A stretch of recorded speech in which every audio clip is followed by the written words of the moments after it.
Chapter 1686. I hope so. At that time, we can only count on the county deputy to make the decision. Okay.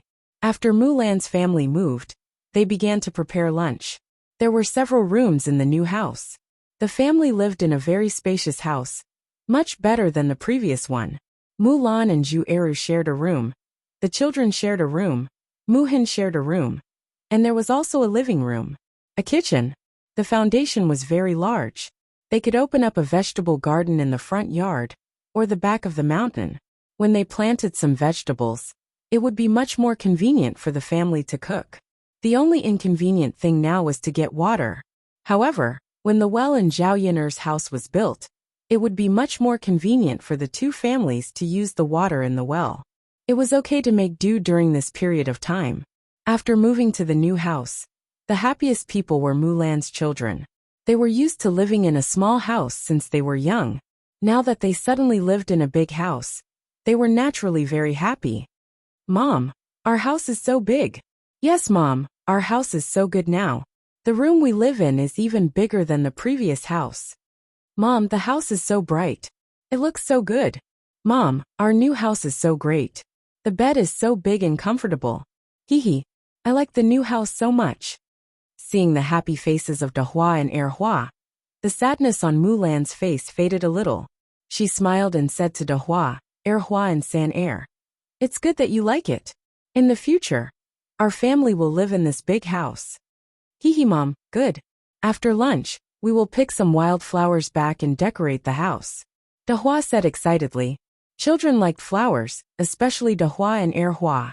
Mulan smiled and nodded. Okay, then you go and pick them. But be careful. Don't get into trouble. Got it, Mom. Mulan smiled and moved the vegetables out of the house. For lunch, she prepared cold cucumber, braised eggplant and green pepper fried rice. In addition, she hadn't finished the salted meat that she learned from Zhao Yiner. Usually, she couldn't bear to eat it. These things wouldn't spoil easily if they were placed in a cool place in the house. Therefore, there were still quite a few left. Mulan cut off a large piece of meat and prepared to stir-fry it with the garlic moss. It would taste even more fragrant and delicious. When moving today, Zhao Yun'er and Zhao Tianan both helped a lot. Mulan said to Zhao Yun'er and Zhao Tianan, Yun'er, Tianan, you must be tired from helping me move today. Why don't you have lunch at my house? I'll cook a few more dishes. Don't refuse. Zhao Yun'er said with a smile, Sister Mulan, I won't stand on ceremony with you, but I can't have lunch at your house today. I have to go back to cook. If you want to stay for lunch, just ask my brother Tianan to stay. Mulan didn't argue. She knew that Zhao Yun'er's meals were basically prepared by Zhao Yun'er, so she nodded and said, Okay, then you go back to work. Let Tianan stay for lunch. Haha, okay. At this time, Zhao Tianan and Mu Hin were together. Although the house was built, Mulan's yard wasn't ready. Mulan didn't plan to use bricks to fence it. Bricks were more expensive, and their family didn't have that much money. It was more practical to save the money to buy more food for the children. As for the yard wall, they might as well use a little fence to prevent small animals from entering. Chapter 1687. The two of them were about the same age, and looked like a perfect match. Zhao Tianan was a little shy. His face and ears were slightly red as he chatted and laughed with Mu Hin. Zhao Yiner couldn't help but smile when she saw this. In fact, love at this age was very pure and beautiful. It was not easy for the two children to be together. Fortunately, Zhao Tianan didn't stubbornly stay with Ma Xiaofeng. Otherwise, she wouldn't know what to do.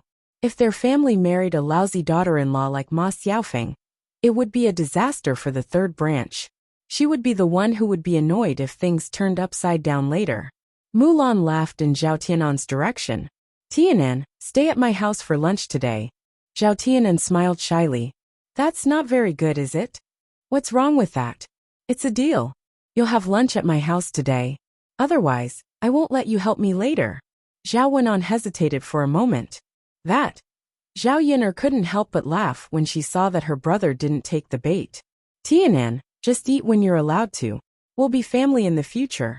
Why are you being so polite? Mulan followed behind and replied, That's right. We'll be family in the future. Why are you being so polite now? Zhao Tianan lowered his head even more. He was too embarrassed to look at Mulan and Zhao Yuner. Mu Hin covered her mouth and snickered at the side. Tianan, I think my sister and the others are right. You should stay and eat. Zhao Tianan nodded and replied, Okay. Zhao Yuner and Mulan looked at each other. As expected, their words were not as good as Mu Hin's. Zhao Tianan listened more. Then sister-in-law Mulan, you go ahead. I'm going back to cook. Okay. Mulan replied. Zhao Yuner walked a few steps and went back. In June, when the family's fields were busy, they often had to go to the fields to weed or water the fields. Previously, when Zhao Wenhua was busy building the house, her fourth uncle and his family were the ones taking care of the fields. Now that he was free, he naturally didn't want to continue troubling others. Early in the morning, Zhao Wenhua went to the fields to work. When she returned, she was tidying up the courtyard. Zhao Yuner is also planning to make a fence wall for the yard at home. She will add some Chinese roses and morning glories. When the time comes, it will definitely look very beautiful. It will definitely be better than a brick wall. He just had to bring back more wooden sticks and tidy them up properly. She couldn't help much with this, so she had to trouble Zhao Wenhua. At noon, Zhao Yuner casually made some food. Although there were no meat dishes, the taste was not bad. The family ate very comfortably. Now that they moved to a new house with a brick house and an attic, it was much cooler inside the house. They would think about how to get rid of the heat in the summer. Now that they lived on the first floor and were on the mountain, the nights were cooler, so it wasn't too hot. In the afternoon, many people began to send gifts and money to Zhao Yuner's house, because Zhao Yuner's family was building a house and holding a banquet. Zhao Yuner discussed it with Liang Jinxiao and Zhao Wenhua. Both of them were more supportive of holding a banquet. Building a big house was a happy event. Since it was a happy event, it had to be celebrated. Although her family had held enough happy events this year, it didn't matter if there was one more. Zhao Yuner followed the custom and didn't have any objections. Chapter 1688. Yes, that's natural. After Jing Er's wedding is over, it will be Tianhu's turn. Our old Zhao family's happy events really come one after another. Isn't that so? This year, our old Zhao family's luck is good. Happy events come one after another. We have received the old ancestor's blessing. Zhao Yuner couldn't stand it. She had to bring the old ancestor into the picture again. She had to say that the old ancestor was blessing her. Okay, father, mother, I'm going to collect the gift money. Zhao Yuner quickly said. Okay. The few people who came were from the village. They specially sent the gift money after Zhao Yuner moved. They knew that Zhao Yuner's family must have been busy moving yesterday. Zhao Yuner smiled and took the gift money. At the same time, she prepared a book and took a brush to record it. She had to remember how many things the villagers sent. When other people's families had happy events, her family would have to return the gifts. The village was like this. After the people sent the gifts, they took a few glances at Zhao Yuner's house. They sighed at Zhao Yuner's new house and went back. After Dehua Erhua and Sana ran to pick wild flowers, they specially came to Zhao Yuner's house. They held a large bouquet of flowers and handed it to Zhao Yuner. Aunt Yun. Zhao Yuner saw the children coming over and smiled. What's wrong? Aunt Yun, these are the wild flowers we picked. We sent some over for you. You can put them in your house. They look good. They're also a little fragrant. Zhao Yuner glanced at the wild flowers in the children's hands. There were wild begonia and some unknown wild flowers. They were colorful and really looked good. She stretched her nose and sniffed. There was a faint fragrance. It's so fragrant and beautiful. Thank you. Zhao Yuner didn't stand on ceremony and took the flowers from the children. Aunt Yun, you're welcome. The children all had bright smiles on their faces. Zhao Yuner couldn't help but smile as well. She felt that the children were a little cute. Aunt Yun, then we will go back first. All right. Zhao Yuner replied. She really had to put up the flowers the children had sent her. Zhao Yuner just so happened to have some ceramic jars in her house, and they were perfect for flower arrangements. Looking at the flowers in her hand, Zhao Yuner planned to put some in her room, some in the living room, and the rest in the attic. In the attic, Zhao Yuner had placed 2 tables, one of which was a small round table. When they had nothing to do, they could come up and drink tea. The view from the attic was good, and they could see the bottom of the mountain. What came into their eyes was a crisp color. There was also a rectangular table with a bookshelf behind it. There were some books on it. There were also brushes, ink, paper, and inkstones on the table. These were for Mu Lianfeng and Dauda to read. At this time, Zhao Yuner had put up the flowers that the children had picked, adding a touch of bright color to the attic. It was really pleasing to the eye. There was a cool breeze blowing in the attic, and it was very comfortable. Zhao Yuner felt that it would be good to get a chaise lounge. When the time came, they could lie in the attic and take a nap in the cool breeze. Just as she finished putting up the flowers, Liang Jinxiao's voice came from downstairs. Yuner, Yuner, Zhao Yuner replied. Mother, what's wrong? That child Lu Lei is here. Hearing Liang Jinxiao mention Lu Lei, Zhao Yuner frowned and was a little puzzled. Lu Lei. Why did Lu Lei suddenly come to their house? Chapter 1689. When she went downstairs, she saw Lu Lei standing in front of her house with a silly smile on his face. Brother Lei, why are you here? Zhao Yuner asked politely. It's nothing big. Your family just built a new house and is going to hold a banquet. I heard from the other villagers, so I came over to give you a gift. Brother Lei, you're too polite. Of course. We're all from the same village, so we have to celebrate with each other. Haha. Okay, Brother Lei. Zhao Yuner didn't stand on ceremony. She didn't reject Lu Lei's offer, and took the gift money very readily. Lu Lei stared at Zhao Yuner's eyes and looked away reluctantly from Zhao Yuner's face. He had nothing to say and had to leave, but he couldn't bear to leave. Ever since he married Xiao Hong, his life hadn't been very good. Although Lu Hong treated him well, Xiao Hong was too controlling. Sometimes she would get angry and jealous for no reason, so he was very tired. When he was with a woman's understanding was very important. He didn't like it when women were jealous and angry for no reason. He also didn't like it when women were suspicious of him for no reason. But now that he was married to Xiao Hong, he could only bear with it and make do with his life. Brother Lei, do you want to come in and rest for a while and have a glass of water? Zhao Yuner saw that Lu Lei had no intention of leaving, but she didn't want to chase him away. Seeing that it was awkward to just stand there, Zhao Yuner could only greet him. Before Lu Lei could answer, someone suddenly jumped out and pointed at Zhao Yuner and started scolding her. Zhao Yuner, you shameless woman. Are you going to seduce someone again? You even asked my man to come to your house to rest and have a glass of water. What are you trying to do? Zhao Yuner was slightly stunned. She didn't expect Xiao Hong to suddenly appear. Lu Lei didn't seem to expect it either. Why are you here? Xiao Hong looked at Zhao Yuner angrily, and then complained to Lu Lei. Husband, I was wondering why you were sneaking around. It turns out that you came to find Zhao Yuner. Lu Lei furrowed his brows and asked unhappily. So you followed me? How am I following you? I just want to see what you're doing here. Sure enough, you're doing something behind my back. You actually came to look for Zhao Yuner. You. When Lu Lei heard Xiao Hong's words, he felt very tired. He came to look for Zhao Yuner in secret, because he was afraid that Xiao Hong would get suspicious and let her imagination run wild.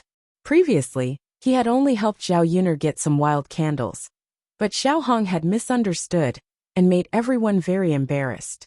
This time, he simply came over secretly.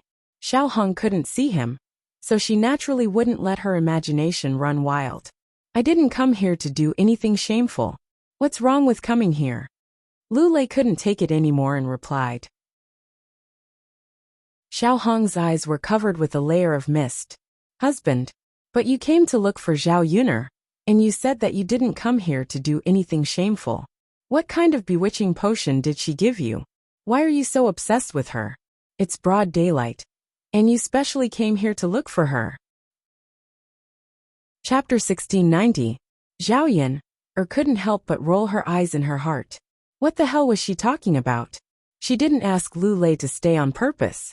It was just a casual remark, but in Xiao Hong's eyes, it sounded like she was doing it on purpose. Enough. Can you stop making wild guesses when you have nothing better to do? Don't let your imagination run wild. What are you talking about? Xiao Hong bit her lower lip and stood in front of Lu Lei. She said aggrievedly, "Husband, I know you've been bewitched by that vixen, so I don't blame you. It's all Zhao Yin'er's fault." Zhao Yin'er felt like she had been implicated for no reason. She didn't covet Xiao Hong at all, but Xiao Hong didn't believe her and insisted on blaming her. Lu Lei was speechless. He sighed and tugged at Xiao Hong's arm. "All right, can you stop making a fuss? I didn't come to Yin'er's place for anything. I just saw that Yin'er's family was going to hold a banquet, so I wanted to give Yin'er some money as a gift. When we got married, Yin'er, you gave it to us. Shouldn't we return the favor?"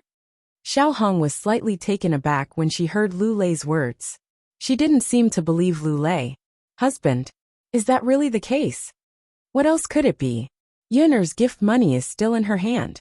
Xiao Hong glanced at it and saw that it was indeed the case. Zhao Yin'er was holding the gift money in her hand. "Husband, if that's the case, why did you sneak over? Just tell me directly and I'll send it over." Xiao Hong pursed her lips, still feeling aggrieved. "If I told you, wouldn't you let your imagination run wild too?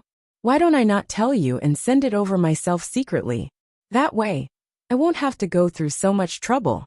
When Xiao Hong heard Lu Lei's words, she felt that Lu Lei was secretly criticizing her for being insensible. "Husband, when have I been such an unreasonable person?" Lu Lei continued to sigh. "Aren't you now? Aren't you maligning Yin'er and me? I just can't stand her behavior. You should have left after giving her the gift money. Why did she keep you? Aren't you afraid of being seen by others and spreading rumors? She was just being polite. Why do you think so much of it? Why did he have to judge others by his own standards? Are we husband and wife now? Since I married you and you don't trust me at all, how are we going to live in the future? All right, let's go back now. Stop messing around in front of Yin'er's house." Lu Lei said angrily. Xiao Hong seemed to have realized that she had indeed been a little too rash this time. Even so, she still felt that she should be wary of Zhao Yin'er. "Yes, husband," Xiao Hong responded. Then, she walked in front of Lu Lei and hugged him. She looked very intimate with Lu Lei. Zhao Yin'er knew that Xiao Hong was purposely asserting her sovereignty in front of her. She couldn't be bothered to argue with such a woman. Speaking of which, she was also a pitiful person. A woman who lived in fear every day, afraid that her man would be seduced by another woman. What meaning was there in her life? After waiting for Xiao Hong to leave, Zhao Yin'er returned to the house. In the afternoon, people from the village came one after another. They were all here to give gifts. However, the gifts from the village weren't much. Basically, they were only a few dozen copper coins. She probably wouldn't earn much from the banquet. Chapter 1691. "Yeah, this is indeed a problem." Zhao Wenhua responded from the side, then said, "Why don't we hold our family's banquet a little later? It'll be fine when the weather cools down." Liang Jinxiao shook his head. "That won't do. Who would delay their banquet for a few months?" "That's true, but there'll definitely be a lot of leftover food later. It'll be a waste if we can't finish it. The weather won't be able to preserve it, and it'll go bad." Liang Jinxiao responded, "Yeah, it'll definitely go bad. How can the weather last through the night? But there's no choice. It's like this now. If we hold a banquet, it'll be the same for other people's banquets. Won't it be the same if Tianhu and Jing hold their wedding banquets later?" Zhao Wenhua said, "Yeah, then if all three of our families hold a banquet, it'll be a waste if we can't finish the food. Adding it all up, we'll lose a lot. Sigh, although it's a pity there's no choice. Who would have thought that we'd arrive at this time?" Zhao Yin'er saw that Liang Jinxiao and Zhao Wenhua were lamenting about wasting food. Zhao Yin'er thought for a while. Since the banquet was about to be held, the food couldn't be wasted. She should make a simple refrigerator now and put the leftover food in it later. "Dad, Mom, you don't have to worry about this. I have an idea." Zhao Wenhua and Liang Jinxiao looked at Zhao Yin'er curiously. "Yin'er, you have an idea? Yin'er, what idea do you have? Could it be the well water?" "The well water is cool, but it'll have to be changed constantly. We don't have the time for that." Seeing Zhao Wenhua and Liang Jinxiao's curious expressions, Zhao Yun'er couldn't explain it to them. She smiled and said, "Father, mother, I have my own way. You'll know when I make it." Liang Jinxiao and Zhao Wenhua responded, "All right then. Haha, Yun'er, let's see what magical thing you've made. It's making me curious. I really want to know what it is." "We'll know soon enough," Zhao Yun'er replied with a smile. Then he asked Zhao Wenhua for some wood. "Father, is there any unwanted wood in our house?" Zhao Wenhua nodded.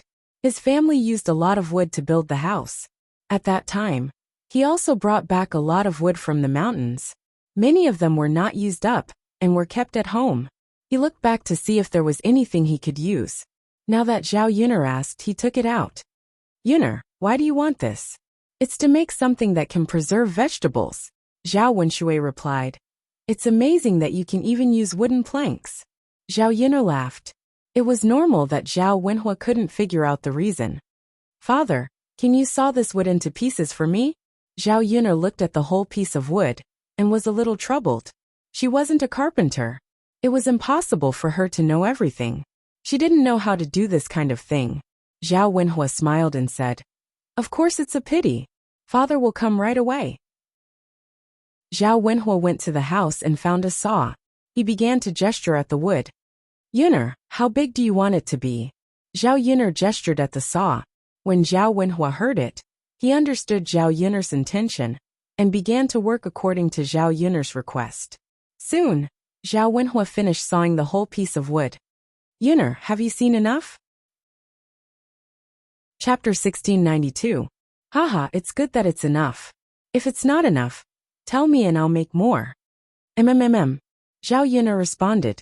Zhao Yun'er first polished the wooden planks on the ground, then took out nails and hammered the wooden planks together.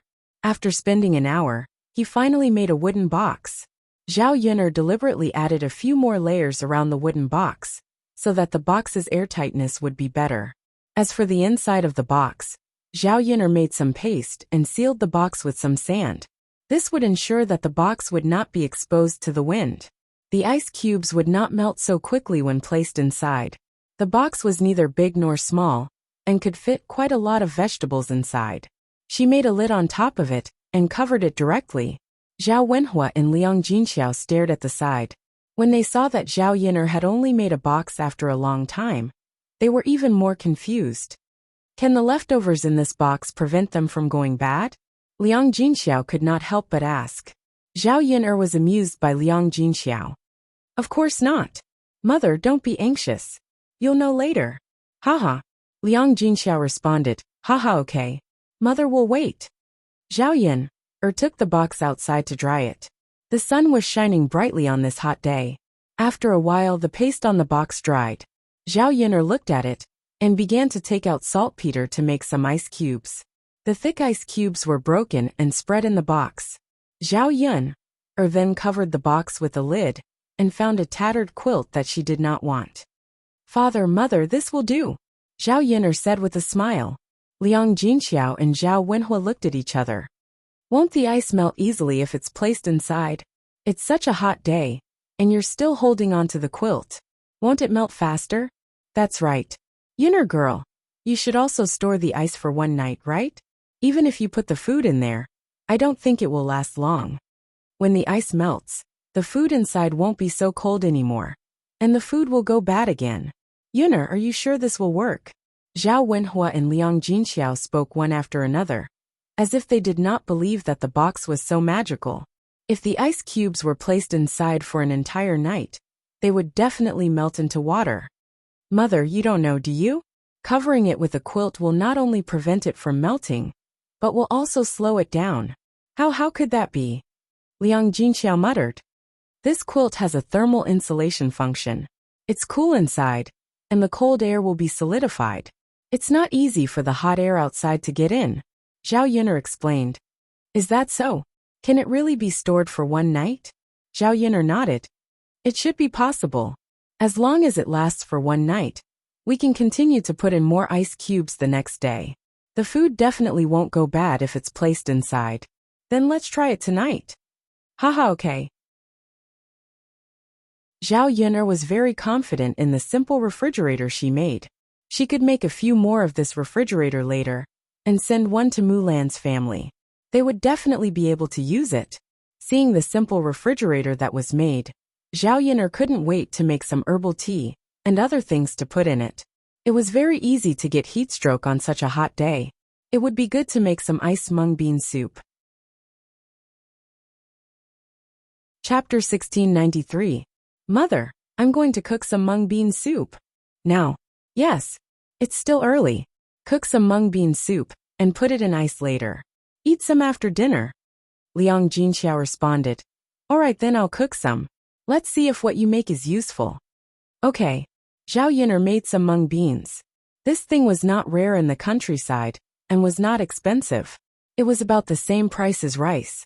A large pot of mung bean soup probably cost less than 10 copper coins. After washing the mung beans, she put them in the pot to cook. When they were done, she added sugar and left them to cool. When Zhao Yin'er came out of the kitchen, she saw a figure looking left and right in front of her house. It was none other than Ma Xiaofeng. Ma Xiaofeng looked into the house, as if she was looking for someone. Zhao Yin'er's eyebrows twisted. This woman began to run to her house in a dishonest manner again? What are you doing? Zhao Yin'er asked. Ma Xiaofeng looked in the direction of Zhao Yin'er's voice. Sister Yin'er. Ma Xiaofeng's face immediately lit up with a smile, and called out sweetly to Zhao Yin'er. Zhao Yin'er did not give Ma Xiaofeng any face. Instead, she asked indifferently, Sister Xiaofeng, why are you here? Ma Xiaofeng moved closer to Zhao Yin'er and said intimately, Sister Yin'er, I heard that your family built a new house and is going to hold a banquet, so I wanted to send some money as a gift to celebrate. Everyone in our village came to give it to you. Seeing the flattering smile on Ma Xiaofeng's face, Zhao Yin'er felt that it was very fake. Unfortunately, this woman herself did not seem to feel it. Zhao Yin'er still had an indifferent attitude. There's no need to be so polite. Little sister Xiaofeng's family isn't having an easy time now.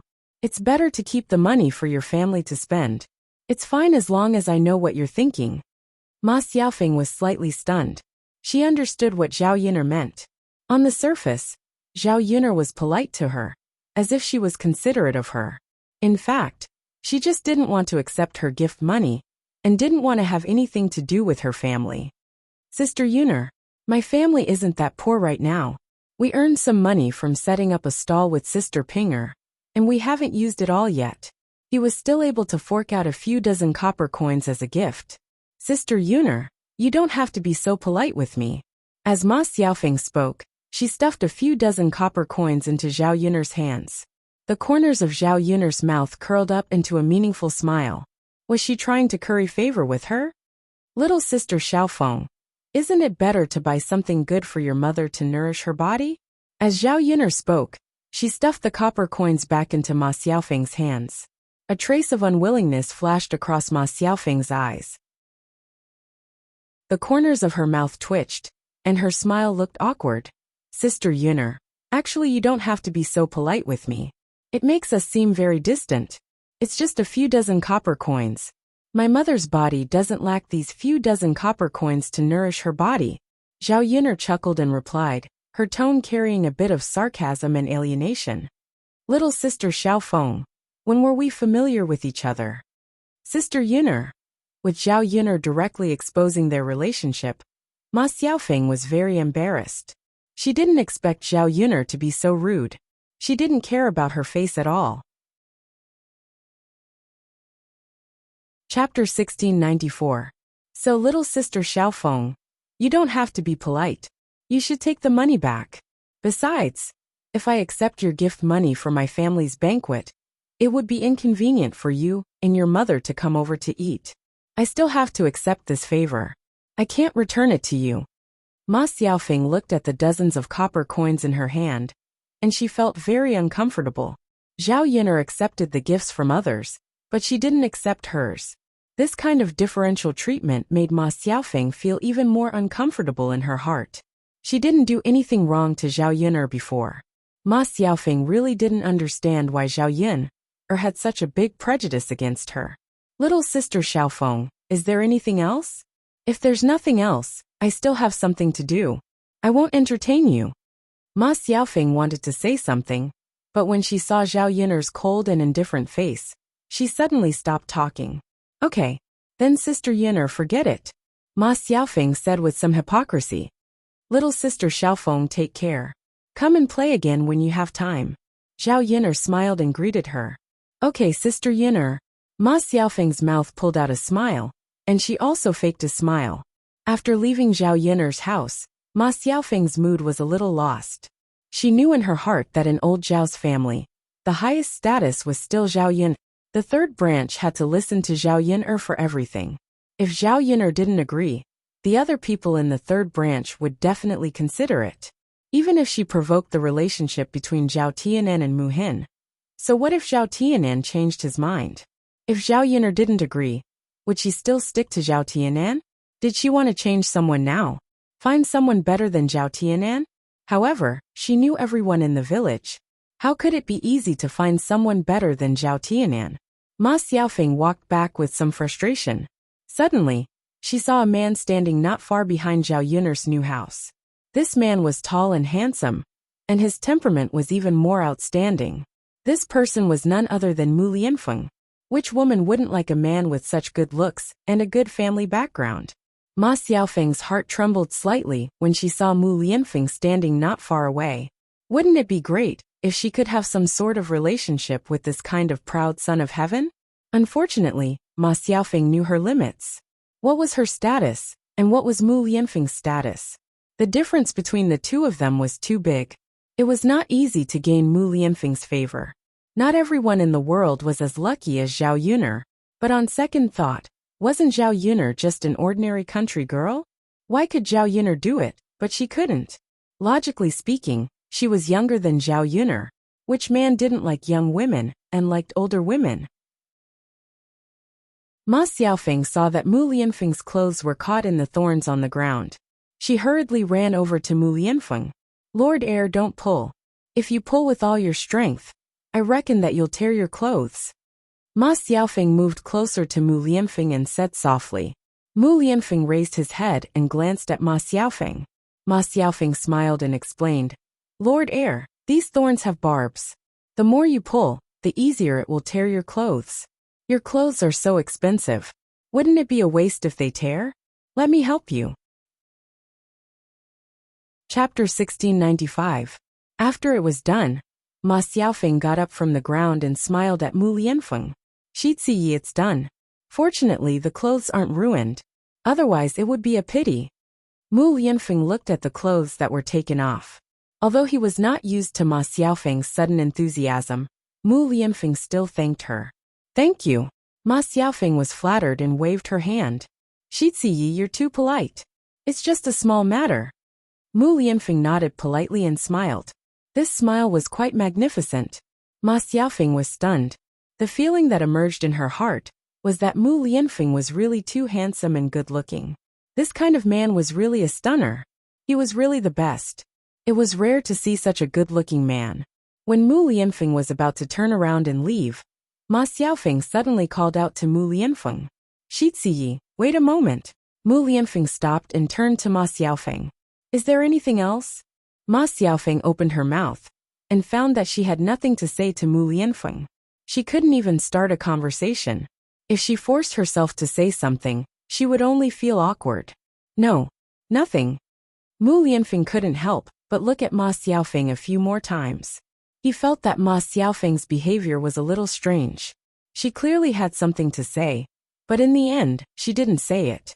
Since there's nothing else, I'll go back first. Okay. Looking at Mu Lianfeng's tall and straight back as he left, Ma Xiaofeng couldn't help but sigh. Mu Lianfeng was really a man among men. Why was Zhao Yiner so lucky to win Mu Lianfeng's heart?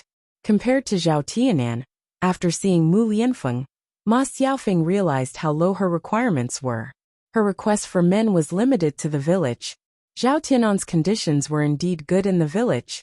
With a brother-in-law like Mu Lianfeng to rely on, his life would not be too bad. But at the end of the day, you are still an ordinary person. If she wanted to find someone, she should find someone with money and status, just like Mu Lianfeng. If she could get close to someone rich and powerful, she would be able to lead her mother and younger brother's family of 3 to live a good life. She wouldn't have to worry about her mother and her being scolded and gossiped by the villagers. She also wouldn't have to worry about Ma Xiaoyu being bullied by the children in the same village. Ma Xiaofeng withdrew her hand from Mu Lianfeng's body and went back with a thoughtful look on her face. When Mu Lianfeng returned to Zhao Yun'er's house, Zhao Yun'er had already cooked the mung bean soup and put it on the stove to let it cool down. The weather was very hot. When Mu Lianfeng came back from the mountain, his forehead was covered with a thick layer of sweat beads. Mu Lianfeng, do you want to drink some mung bean soup? Zhao Yun'er brought a bowl of mung bean soup to Mu Lianfeng and asked. Okay. Mu Lianfeng smiled and took it. At this moment he was thirsty. Unexpectedly, Zhao Yun'er just handed a bowl of mung bean soup to him. Zhao Yun'er added a few pieces of ice, so the mung bean soup was cold. When he drank it, it was very cool.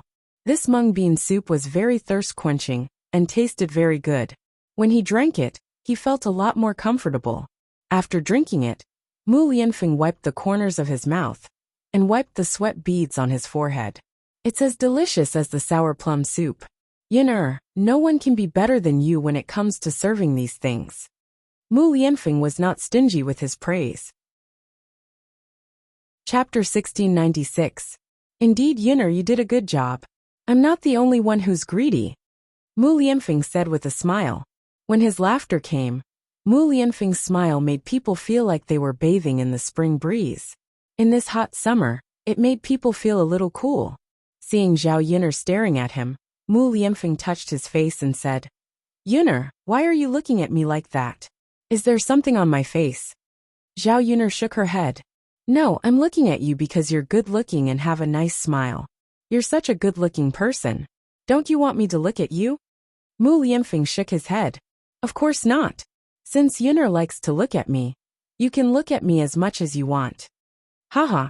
After Mu Lianfeng finished a bowl of soup, and Zhao Yun'er also filled a bowl, the heat of the afternoon dissipated by more than half. Compared to sour plum soup, mung bean soup was better at relieving the heat. Zhao Yun'er remembered that when she was young, she followed her grandparents. Every summer during the busy farming season, her grandmother would cook a big pot of mung bean soup for them. Every time she came back and didn't have an appetite, she would drink more mung bean soup. After drinking it, she would feel cool and her appetite would be much better. Zhao Yun'er then called Liang Jinxiao and Zhao Wenhua to drink some. Although the two of them had eaten mung bean soup before, they had never missed the ice cubes. Compared to Zhao Yun'er, they were naturally much worse. The large pot of mung bean soup was not small. Zhao Yun'er went to bring some to Mulan. Zhu Eru just came back from working outside. He was bare-chested and stuffed with some black clothes. At this time, Zhu Eru's skin was bronze. At a glance, it was obvious that he often worked in the fields. Men who worked hard in the countryside were all like this. At this time, although Zhu Eru had taken off his clothes, there were still a lot of sweat beads on his body. The sweat kept flowing down his skin, as if he had been drenched in the rain. Probably because it was too hot, Zhu Eru poured cold water into his mouth while fanning himself with a fan. Mulan saw that her husband was so tired, so she said to Zhu Eru, Honey, wait a minute. I'll go to the room and bring you some cold water. You can wipe your body with some cold water. You'll cool down soon. Zhu Eru replied, All right. As soon as Mulan came out with a basin of cold water, Zhao Yun'er brought the mung bean soup over. Come, come, come, I've brought you some delicious food. Zhao Yun'er greeted them with a smile. Mulan's children excitedly surrounded Zhao Yun'er and asked her, Aunt Zhao Yin, what delicious food did you bring for me today? Aunt Yin, what delicious food did you bring? Zhao Yun'er smiled and pointed to the mung bean soup. It's this mung bean soup. Have you tried it before? The children nodded their heads heavily. They had tried mung bean soup before, but it was not often. It was only a few times. Although mung beans were not expensive, sugar was very expensive. Ordinary people could not afford it. If there was no sugar in the mung bean soup, it would be tasteless. It would not taste good at all. Come drink. Zhao Yun'er continued to greet them, and handed a bowl to each of them. Mulan also handed a bowl to Zhu Eru. Chapter 1697. Yun'er, we don't need to give it to the children. It's enough. Zhao Yu knew that Mulan and Zhu Eru were being polite to her again. She glanced at Mulan and said, "Sister-in-law Mulan, it's fine to be polite to others, but why are you being polite to me?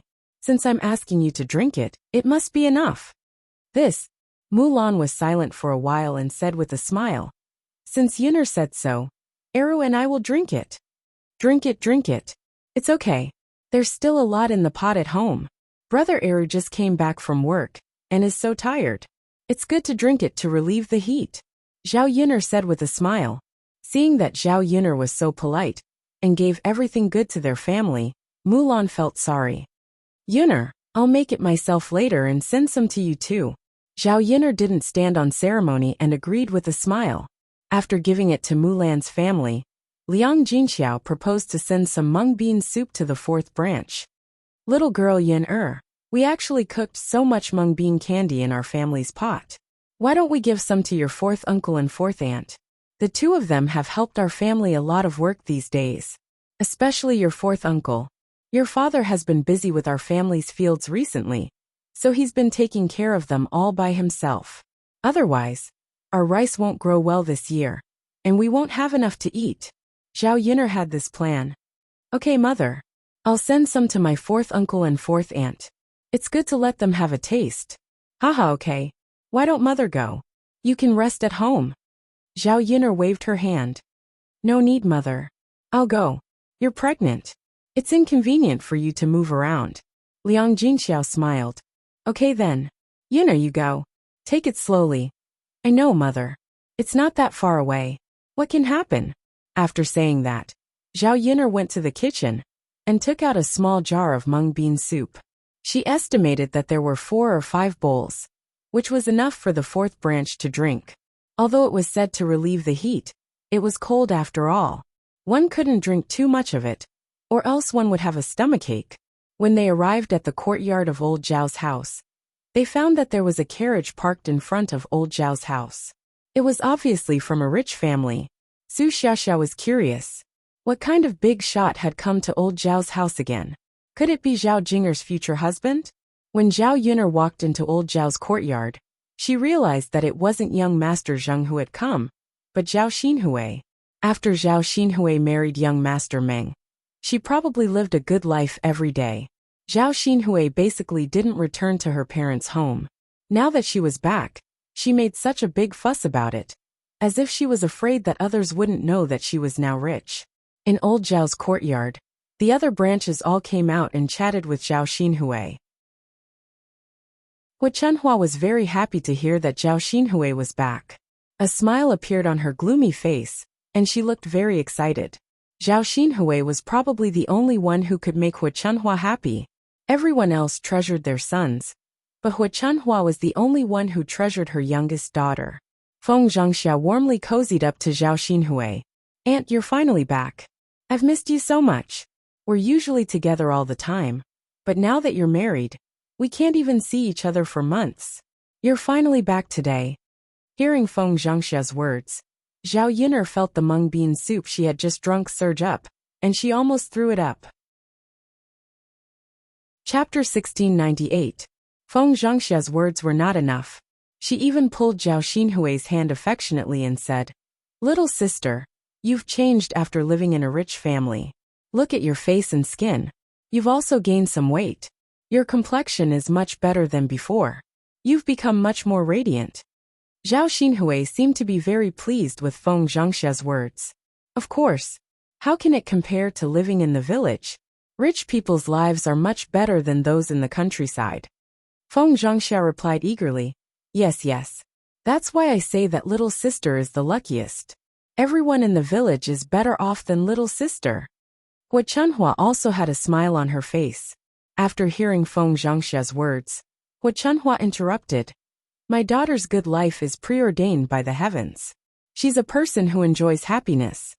Haha, mother is also lucky to have a daughter like little sister. Although the other branches came out, it was only out of courtesy. They were not really happy that Zhao Xinhui was back.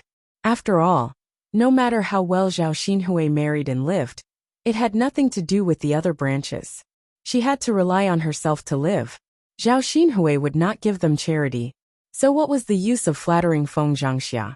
Could it be that he wanted to get some benefits from Zhao Xinhui? Hu Chunhua moved closer to Zhao Xinhui and asked, "By the way, Hui are you going to leave again today?" "I'm not leaving." Zhao Xinhui shook her head. "It's almost night. Why should I leave? Mother, do you have a brain?" Although Zhao Xinhui did not give her any face in public, Hu Chunhua was not angry. Instead, she said happily, "It's good that you're not leaving.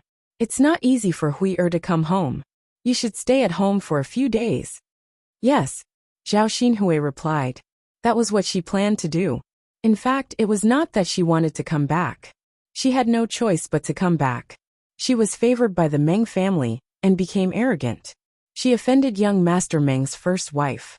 Young Master Meng was protective of her, but this first wife was very powerful. Her family background was not bad, and her status in the Meng family was very high. After falling out with the first wife, she directly invited the old master and the old madam to come over to help her. How could old Master Meng and old Madam Meng allow a concubine in the service to bully their first wife? They immediately chased Zhao Xinhui back. Although young Master Meng was reluctant to part with Zhao Xinhui, he dared not to disobey old Lady Meng and old Master Meng. After discussing with Zhao Xinhui, they decided to let Zhao Xinhui stay in her parents' home for a while. When old Master Meng and old Lady Meng calmed down, they would take her back. Zhao Xinhui had no choice but to agree. Zhao Xinhui felt stifled at the thought of going back to her mother's home and not knowing how long she would stay there. She did not want to spend a day in her parents' home. Xianmu said that the food and living here were not even 1,000th of the good ones in the Meng family. There was no servant to serve her and no one to scold her. She was not happy at all. Now she just hoped that young Master Meng would come to take her back earlier. She wanted to stay less in her parents' home and suffer less. "Haha, Hui. I'll clean up the room for you now. I'll cook something delicious for you in the evening. Hey, I'll catch a chicken for you to eat later." Hu Chunhua said, and was ready to clean up the room. Chapter 1699. Hu Chunhua glared at Zhao Baoshan. "Old man, what are you saying? It's not easy for Hui to come back, so I killed a chicken to make something nice for her to eat. What's wrong with that? So what if she's back? Whose family's daughter would be served with such good food? It's as if it's more grand than a festival." Zhao Baoshan snorted, his face full of displeasure. Hu Chunhua put her hands on her hips. "I say, old man, how can we do as you say? They are different people, and Huier is Huier. Who asked our Hui to have the ability to marry into a good family? She gave us so many good things. So can't she come back to kill a chicken and treat us well?" Fine, whatever you say." Zhao Baoshan couldn't be bothered to continue arguing with Hu Chunhua. "Old man, your temper is too much. Huier, don't bother with your father. He just can't get his head around it." Zhao Xinhui was speechless as she looked at her parents. Her father couldn't bear to kill a chicken for her to eat, so she was naturally unhappy.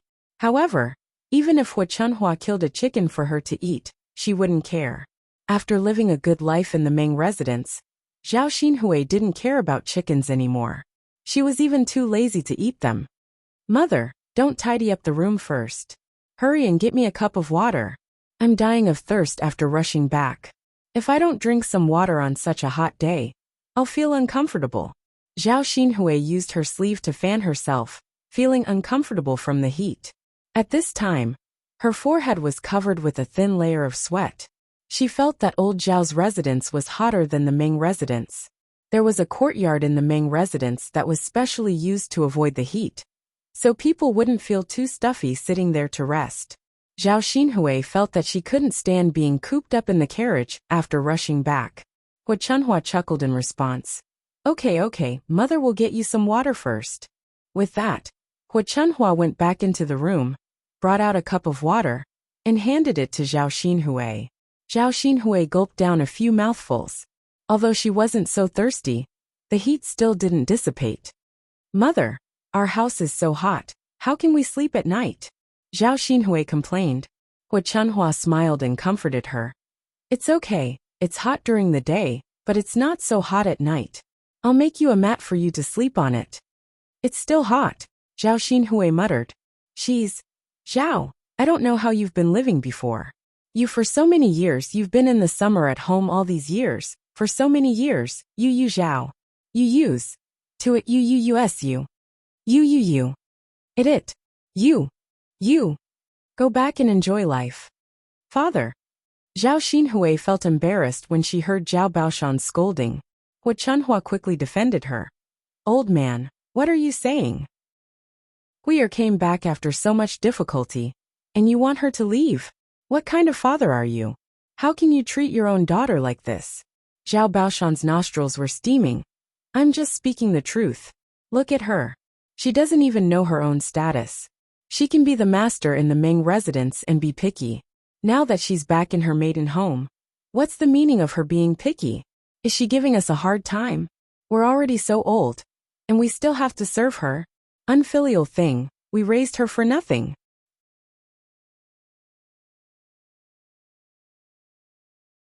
Chapter 1700. Zhao Yin'er, who was watching from the side, suddenly felt refreshed when she heard Zhao Baoshan's words. It was rare for old Zhao's family to have a sensible person. Seeing Zhao Xinhui's pretentious appearance, Zhao Yin'er felt uncomfortable. However, Zhao Yin'er couldn't be bothered to care about things that had nothing to do with her. If it weren't for the fact that they couldn't go back to the Ming residence now, Zhao Xinhui would have definitely turned around and left immediately after hearing what Zhao Baoshan said. Hua Chunhua's mouth twitched, and she said to Zhao Baoshan, Huir's father, Huir rarely comes back to her parents' home. Look at the things you say and do that make Huir sad. If Huir really leaves, will you be so happy? She's your biological daughter, right? After hearing what Hua Chunhua said, Zhao Baoshan sighed and didn't continue speaking. Indeed, it wasn't easy for his daughter to come back. Although he had many prejudices, he couldn't force Zhao Xinhui, who had finally come back, to leave. After Zhao Baoshan stopped speaking, old Zhao's family fell into silence, and the atmosphere was very awkward. The other members of old Zhao's family didn't know what to say, afraid that they would be reprimanded by Zhao Baoshan if they said too much. Zhao Yin'er couldn't keep dawdling, so she greeted Zhao Wentao and Qian Hongzhao. Fourth uncle, fourth aunt. Yin'er, why are you looking for us? Zhao Wentao thought that Zhao Yin'er's family needed help, so he asked with concern. Zhao Yin'er shook her head. Nothing, I just came to give you something. Give us something? What did you give us?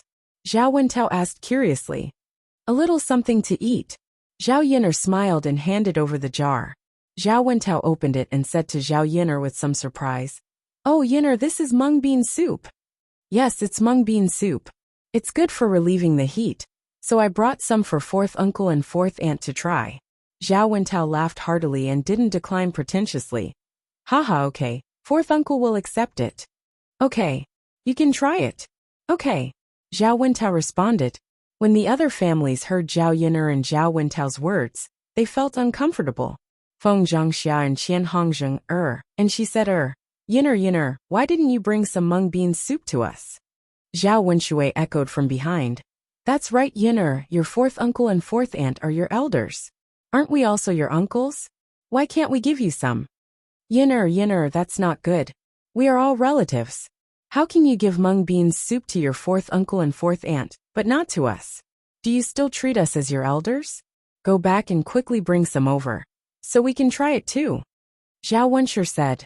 These people were very thick-skinned, and didn't feel that there was anything wrong with what they said. Zhao Yin'er only found it funny and asked coldly, Eldest uncle, eldest aunt, second uncle, you are really joking.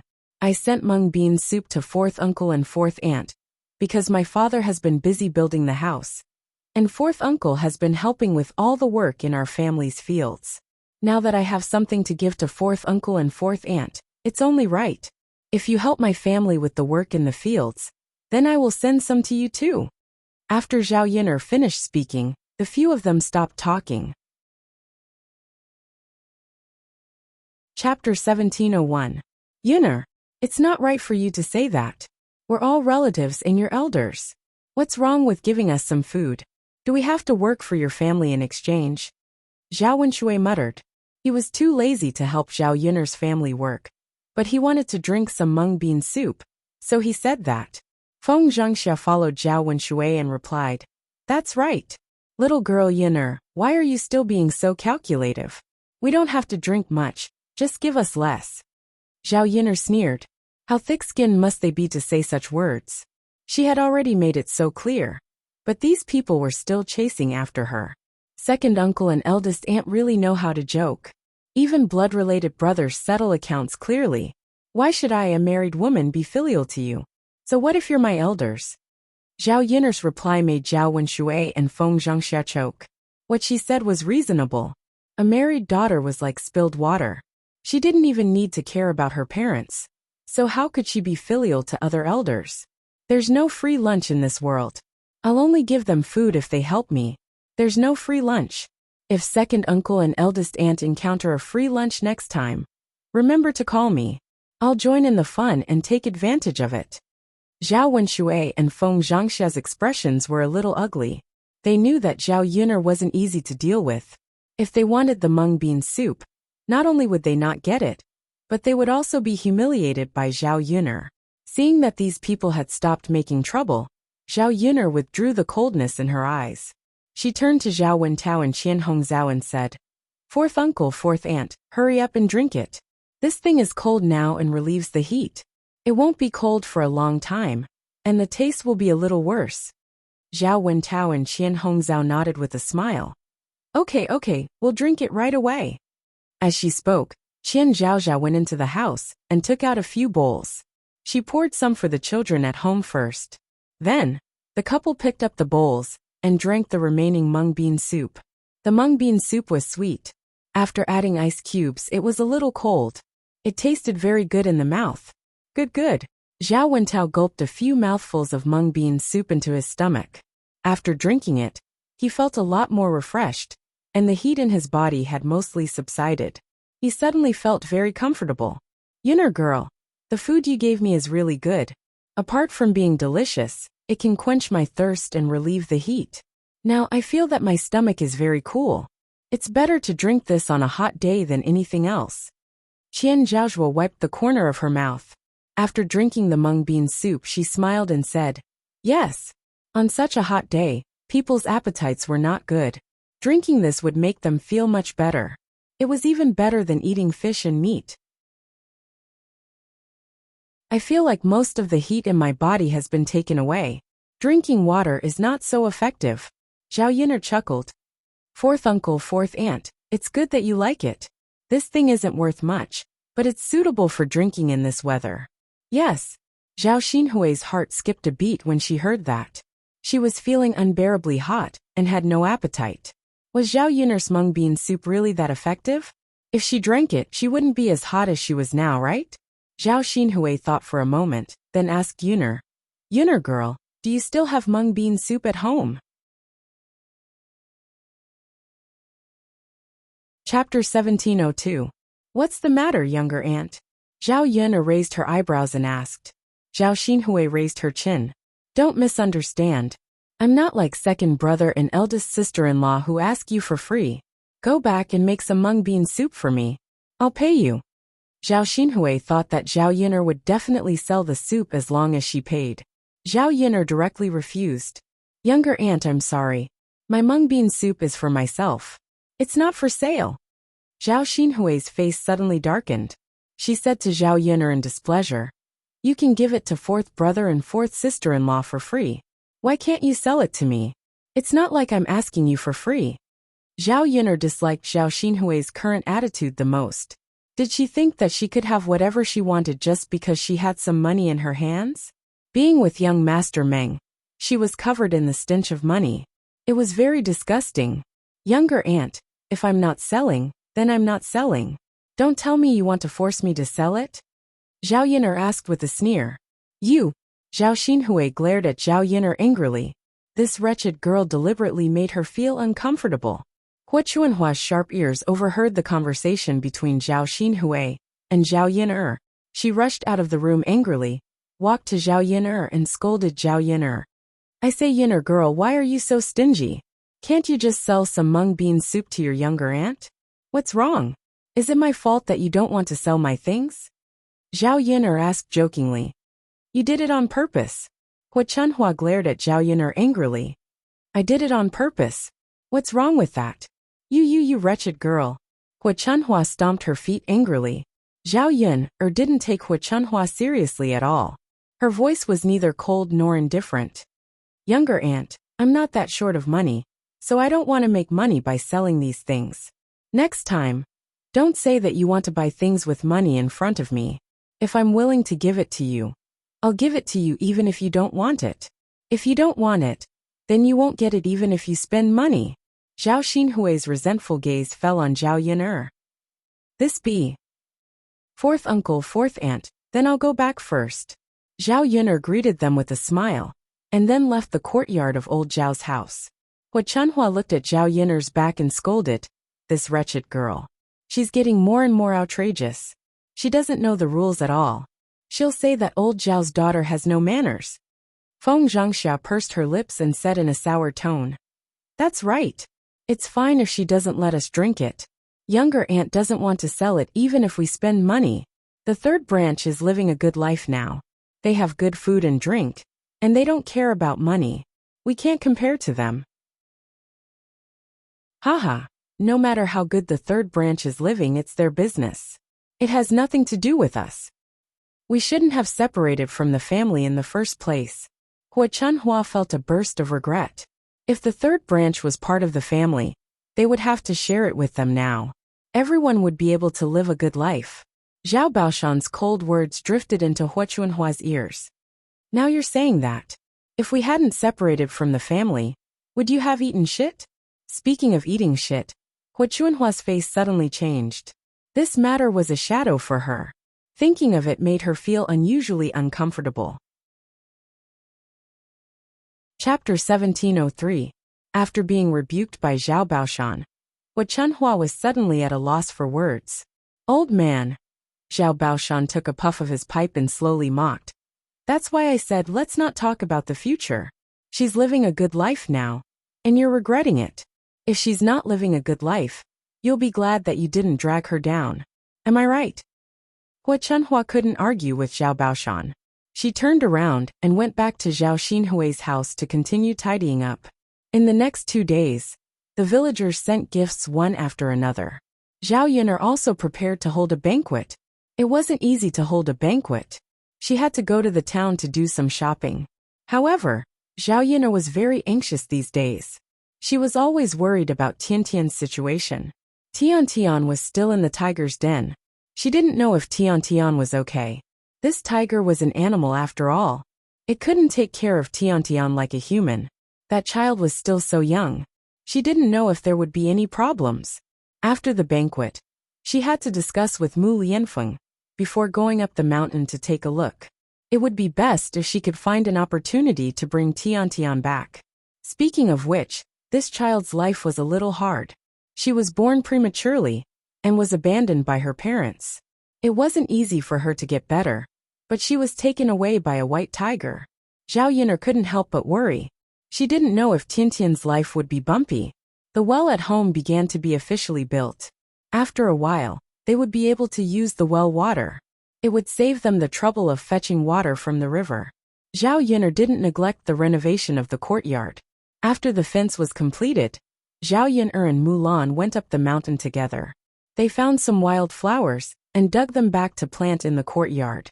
It would be best if she planted some fruit trees, such as grape trees, pomegranate trees, and orange trees. When the fruits ripened, she could pick them to eat. The day before the banquet, Zhao Yun'er ran to Yang City to start shopping. Zhao Yun'er bought some meat, chicken, duck, and fish. She mainly spent money on the meat dishes.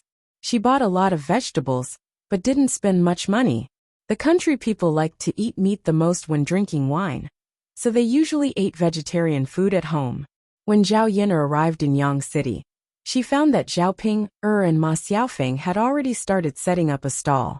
Both of their injuries, and they could start setting up a stall to earn more money. When did you start setting? Zhao. Zhao. Sister Zhao. She said, when did you start, Zhao sister? Sister. When? Sister, send. If I hadn't come to Yang City to buy things, I wouldn't have known that you had already set up a stall. How much money did you take from me?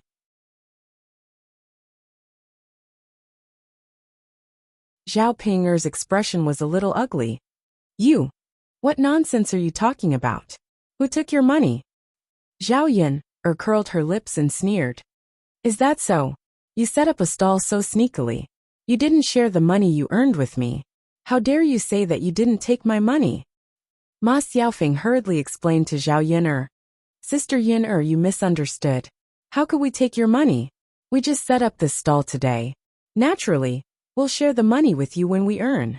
Zhao Yin turned to Ma Xiaofeng and raised her eyebrows. Is that so? Ma Xiaofeng smiled embarrassedly. Of course. Sister Yin, how could we lie to you?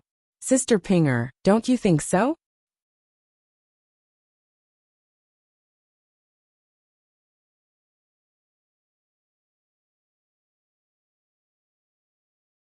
Did some words have to be said clearly for Zhao Ping to understand? Zhao Yin's eyes turned cold. Zhao Ping's days were still too carefree. Since that's the case, then the money I got from setting up the stall these few days will be used as Sister Ping's medical fees.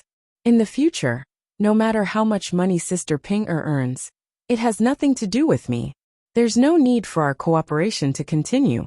I won't cooperate with people who aren't honest, and I don't want to waste time arguing.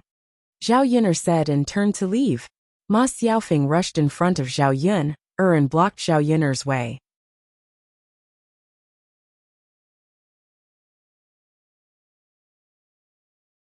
Chapter 1705. Discuss. There's no need for that. Doing business is all about honesty. Since you're not sincere, I don't need to continue working with you. In the future, we'll go our separate ways. I wish you a prosperous business and make a lot of money. Zhao Yin sneered. Ma Xiaofeng frowned and pulled Zhao Ping's sleeve. She said to Zhao Ping, Sister Ping, hurry up and apologize. What are you doing here? We're in the wrong. Apologize to Sister Yin. Ma Xiaofeng thought that Zhao Yin would be angry, so she terminated the cooperation. If Zhao Yin's anger subsided after the apology, everything would be fine. Zhao Ping pursed her lips and looked reluctant. She thought that without Zhao Yin, the business couldn't continue. For the sake of money, she could only suffer. Okay then. Zhao Yin, it's my fault. I'll apologize to you, okay? Zhao Ping didn't have a trace of apology in her tone when she apologized. Instead, she felt that her apology was letting Zhao Yin off easy. Zhao Yin's mouth raised a playful smile. Sister Ping said it's okay, so it's okay? Am I so easy to talk to? Zhao Ping glared at Zhao Yin angrily and rolled up her sleeves. Zhao Yin, what do you mean? I'm already like this, and you still can't do it? What do you want? Zhao Yin replied faintly. I don't want anything. I just don't want to continue working with you. There's nothing to do with it. After that, Zhao Yin broke free from Ma Xiaofeng's grip on her hand and left arrogantly. Seeing that Zhao Yin didn't want to work with them anymore, Ma Xiaofeng's heart suddenly sank. Without Zhao Yin's secret recipe, her breakfast stall couldn't make any money at all. How would she have the money to support her family? Ma Xiaofeng put all the blame on Zhao Ping. If it weren't for Zhao Ping, this situation wouldn't have happened. It was useless to scold Zhao Ping now. Ma Xiaofeng let out a heavy sigh. She had to think of another way. That's too much. Zhao Ping shouted angrily and complained to Ma Xiaofeng. Xiaofeng, look at her. Isn't she reasonable? You're using this to threaten me. I've already apologized. What else do you want me to do? Ma Xiaofeng ignored Zhao Ping, because she wasn't in the mood. Zhao Ping glanced at Ma Xiaofeng. Seeing that Ma Xiaofeng's face was a little ugly, she quickly asked, Xiaofeng, what's wrong? Ma Xiaofeng took a deep breath and said lightly, Sister Ping, you should think about what we're going to do in the future. How are we going to continue with this business? Why did you have to offend Sister Yin? Zhao Ping bit her lower lip. Xiaofeng, Sister Ping, you know that without Sister Yin's secret recipe, our breakfast won't taste good. The business will definitely be bad later. We won't be able to make much money at all after a day of hard work. Then what should we do? Ma Xiaofeng said unhappily, Sister Ping, you're the one who made this mess. Shouldn't you think of a solution? Why are you asking me? Zhao Ping, was suddenly speechless. She was just arguing with Zhao Yin'er in a moment of anger. She didn't expect that it would lead to such a situation. The breakfast stall's business must be done. Otherwise, where would she get money? Without money, she didn't know what the family Qin people would say about her. By then she wouldn't have a good life at her in-laws' house.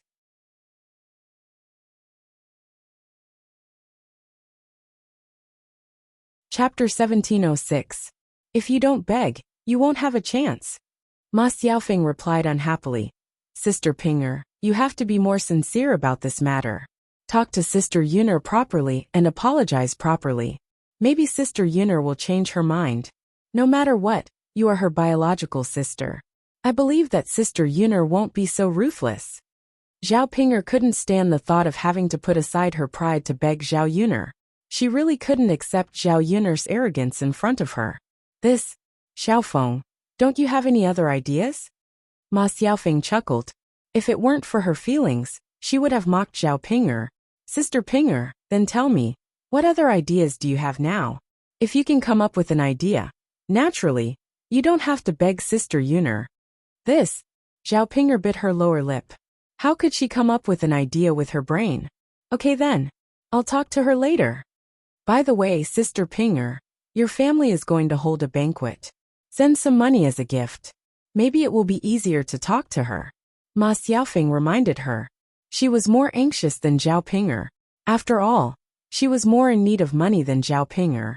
Now that her family depended on her to support them, she had to plan carefully. After Zhao Yun'er left, she and Mulan continued to shop at the market. This time, Mulan bought some mung bean barley. She wanted to learn from Zhao Yun'er and make some desserts for her family. After the two of them bought the desserts, they rushed back with Xiao Mao. When Zhao Yun'er arrived home, Liang Jinxiao's relatives from her maternal family had all come over. Her sisters-in-law, her own uncle, aunt and grandmother had formed a group. If it wasn't for the fact that the hall was big, it probably wouldn't be able to fit them all. A group of people looked left and right at Zhao Yun'er's house, sighing at the luxury of Zhao Yun'er's house. After all, such a house was too rare in the countryside. Many people had never seen it before.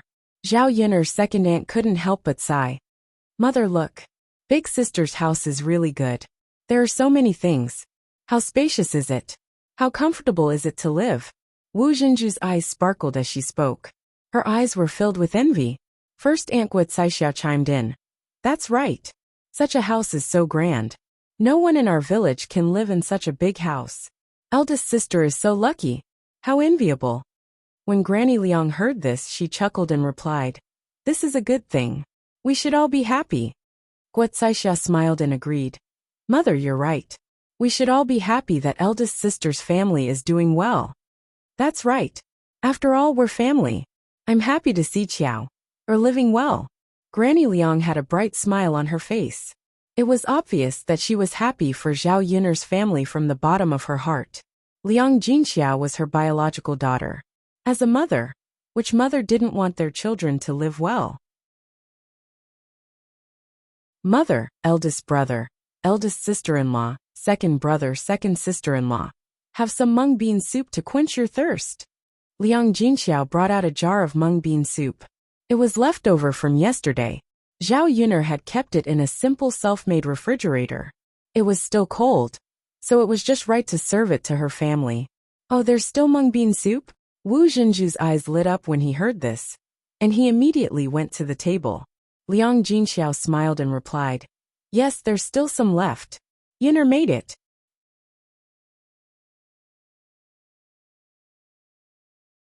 Chapter 1707. Yun'er went to Yang City to buy some things. Isn't the banquet tomorrow? Let's buy the groceries and store them today, so that it'll be easier for us to hold the banquet tomorrow. Liang Jinxiao nodded. I see. We have to buy some groceries back. This is a joyous occasion. We have to hold the banquet well. Liang Jinxiao nodded in agreement. Yes, although it's a little troublesome, we still have to hold the banquet. Yes. Haha. Not many people can afford to live in a house as big as eldest sister's. In our countryside, only landowners can afford such a big brick house. Guo Caixia said enviously. Eldest sister, you're so lucky to live in such a good house. Your living room is spacious, and it feels cool now. It's much cooler than our thatched hut. This is all thanks to Yinner's money. Yinner's father and I didn't do anything. If we're talking about luck, it's mainly because we're blessed to have Yinner," Liang Jinxiao said with a smile that revealed a sense of pride. Wu Zhenju felt a little uncomfortable. She had originally mocked Zhao Yinner. Now that Zhao Yinner's family was doing so well, it was a slap to her face. Unfortunately, she couldn't take back the words she had said. "Eldest sister, hurry up and give mother a bowl to drink," Wu Zhenju urged. She was a little impatient when she saw Liang Jinxiao holding the mung bean soup and chatting with it without drinking. She was too embarrassed to say that she wanted to drink it, so she could only say that she would give old Madame Liang a bowl. Liang Jinxiao finally reacted and nodded. "Yes, you must be tired and thirsty after such a long journey. Come and drink some." As he spoke, Liang Jinxiao placed a few bowls on the table and poured the mung bean soup into them. He handed a bowl to old Madame Liang first. "Mother, here, drink." Old Madame Liang took it with a smile. Okay. You guys drink too." "Yes, mother." Without Liang Jinxiao's order, Wu Zhenju eagerly picked up a bowl of mung bean soup from the table and poured it into his stomach. She knew that there was not much mung bean soup left. If she finished it first, she could ask Liang Jinxiao to pour more for her. "Wow, it's cool and sweet. It's so delicious. It quenches my thirst. After drinking a bowl of it, I feel much more energetic and less hot." Wu Zhenju sighed. After the two men finished drinking, they said, "This mung bean soup is similar to Yunner's sour plum soup. They're both thirst-quenching." While speaking, the two men wiped the sweat beads on their foreheads. They felt very comfortable. Their whole body was sweating, and they felt a lot better. Ever since they finished their work, they didn't stay in the third branch. When they went back, the food they ate wasn't as good as the food in the third branch. Both of them missed the days when they worked. "Sister, do you have any more? I'm done. Can you pour me another bowl?" After Wu Zhenju gulped down a few mouthfuls of the mung bean soup, he held the bowl in front of Liang Jinxiao. It seemed like he was asking for permission, but he was actually ordering Liang Jinxiao. How could Liang Jinxiao not give Wu Zhenju more? "Second sister-in-law, there's more." Liang Jinxiao smiled and poured another bowl for Wu Zhenju. However, there wasn't much mung bean soup left in the jar. Today, there were more than 10 people from her maternal family who came, and each person had a bowl of more than 10 bowls.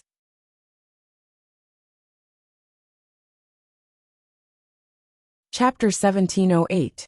Liang Jinxiao shook her head and said, "No, it was Yin, or who used ice cubes." Wu Zhenju was slightly stunned. "What? She used ice cubes? Where did she get ice cubes on such a hot day?" Liang Jinxiao hesitated and did not know how to explain.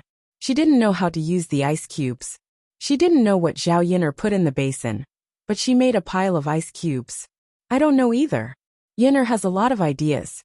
She came up with it." "I see."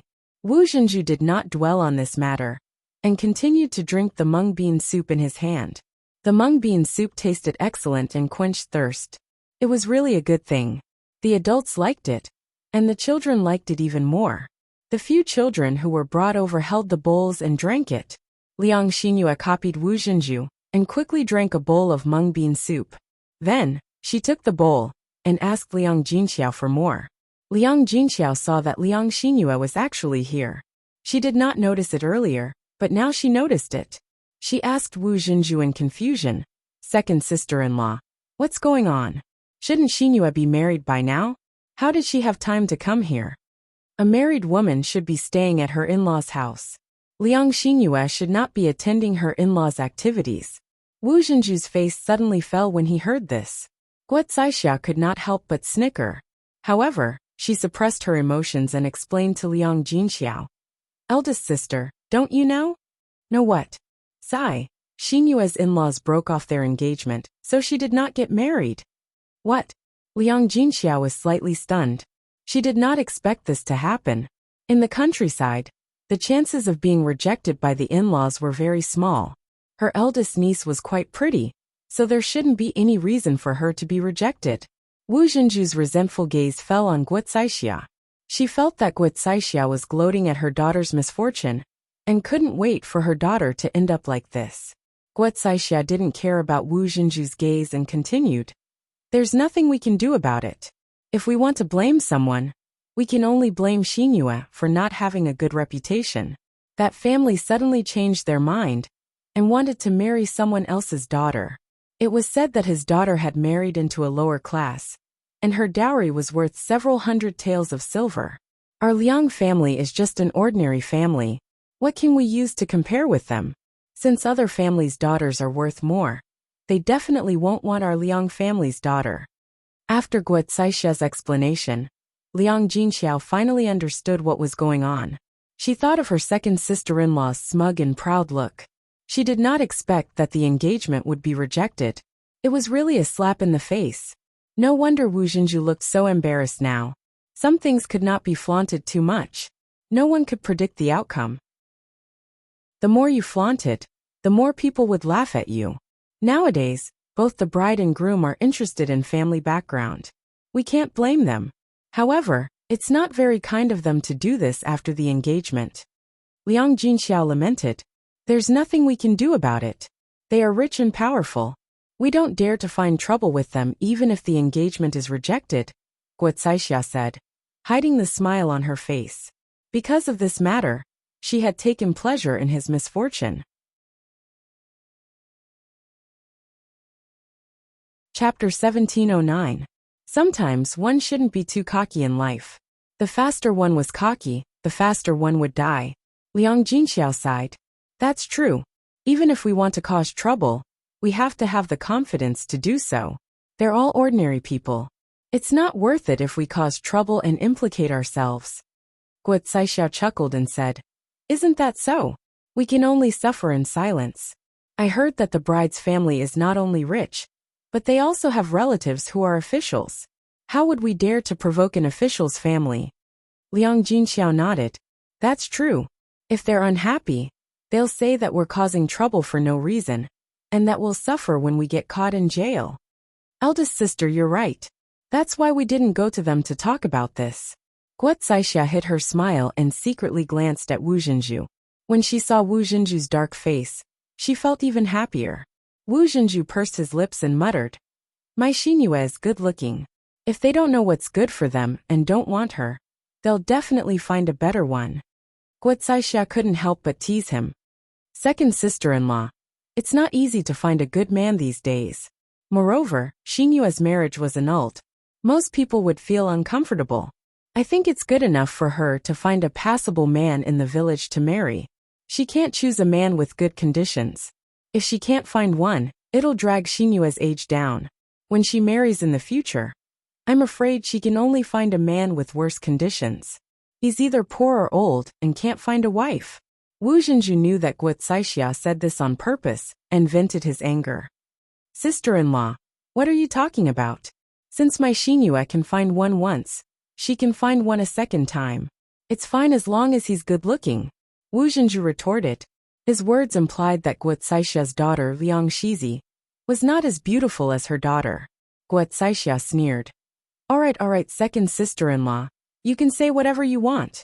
When the time comes, I'll see what kind of good husband Xinyue can find.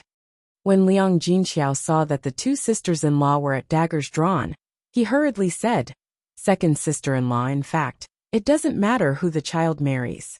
The main thing is that the person she marries is honest, down-to-earth, kind-hearted and treats Xinyue well. Liang Jinxiao felt that this was the kind of son-in-law he should find. Sometimes, it would be useless to pursue a man if he did not have a good character. Wu Zhenju didn't take it to heart. Which man in the countryside isn't down-to-earth? If the family doesn't have money, don't tell me my Xinyue will have to marry over and live a hard life? Most importantly, she still hoped that her daughter would marry into a good family, so that she could enjoy a good life together with her.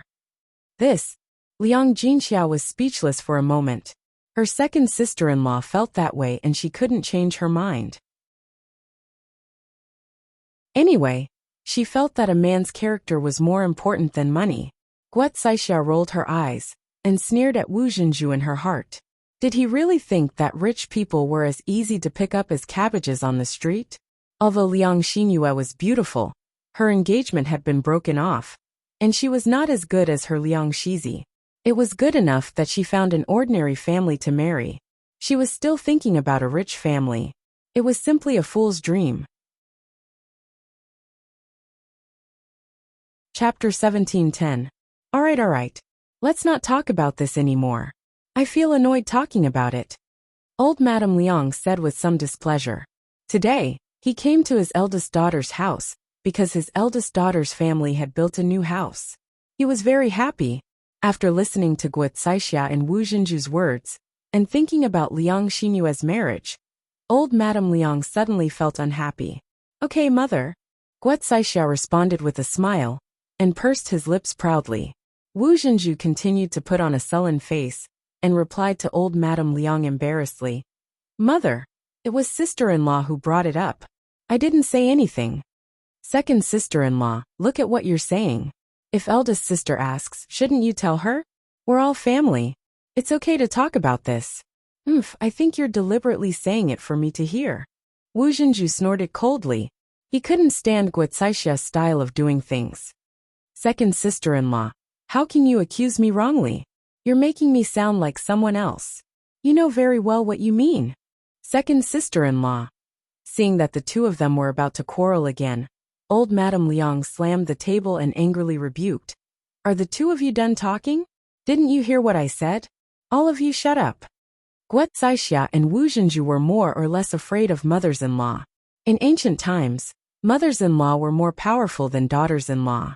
No matter how presumptuous they were, they didn't dare to go too far in front of their mothers-in-law. After old Madame Liang vented her anger, Guo Caixia and Wu Jinju immediately stopped quarreling. Zhao Yiner's house fell into silence.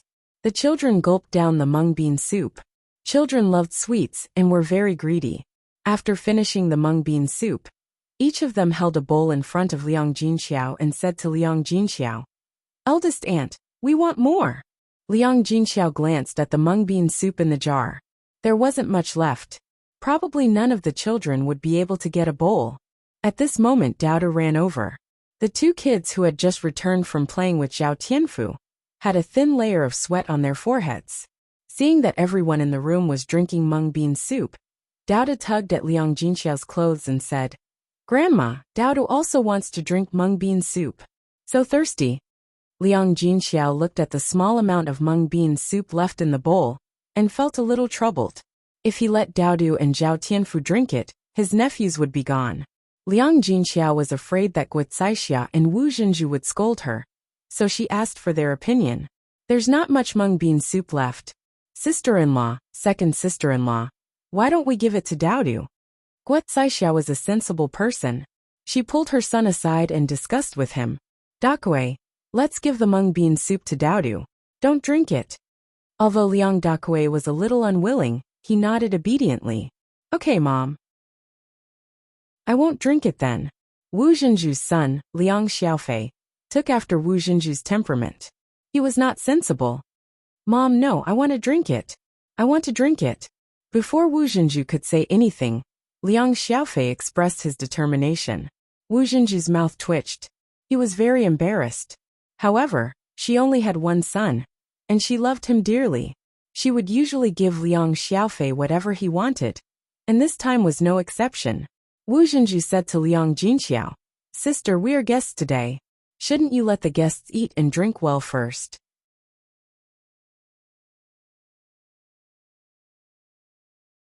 Chapter 17:11. Wu Jinju's words made sense. Regardless of whether it was in ancient times or modern times, the first thing to do when entertaining a guest was to let the guest eat and drink well. The host had nothing to do with it. Alright, don't do this. Didn't Xiaofei already drink it? Why is he still drinking it? You and your family are the only gluttonous ones in the Liang family. You eat more than the others. Old Madame Liang couldn't stand Wu Jinju, and couldn't help but scold him. Guo Caixia followed behind and said, That's right. Mother, you saw it too. Just now, second sister-in-law and Xinyue each drank 2 bowls of mung bean soup. We only drank 1 bowl. There's not much left now. My Dakue didn't even want it. Why must Xiaofei drink it? Wu Jinju's resentful gaze fell on Guo Caixia. Her sister-in-law was deliberately singing a different tune from her. Old Madame Liang nodded and said, "Yes, so Xiaofei doesn't need to drink the remaining soup. Xiao give it to Dao to drink." With old Madame Liang's words, Liang Jinxiao finally felt relieved. "Mother." Wu Zhenju looked at old Madame Liang with some reluctance. "Don't say any more. You don't know the rules at all. Aren't you afraid of being laughed at when you go out? You're making it seem as if the Liang family doesn't give you food on a daily basis." Wu Zhenju finally shut up. He glanced at Liang Xiaofei and felt sorry for his son. Liang Jinxiao poured a bowl for Zhao Tianfu and Dao to each. The two children held the bowls and were about to drink it. Liang Xiaofei suddenly rushed out from behind Wu Zhenju and went in front of Daodu. He snatched Daoda's bowl. Not only did he snatch Daoda's bowl, but Liang Xiaofei also took advantage of the fact that he was a head taller than Daodu and pushed Daodu to the ground.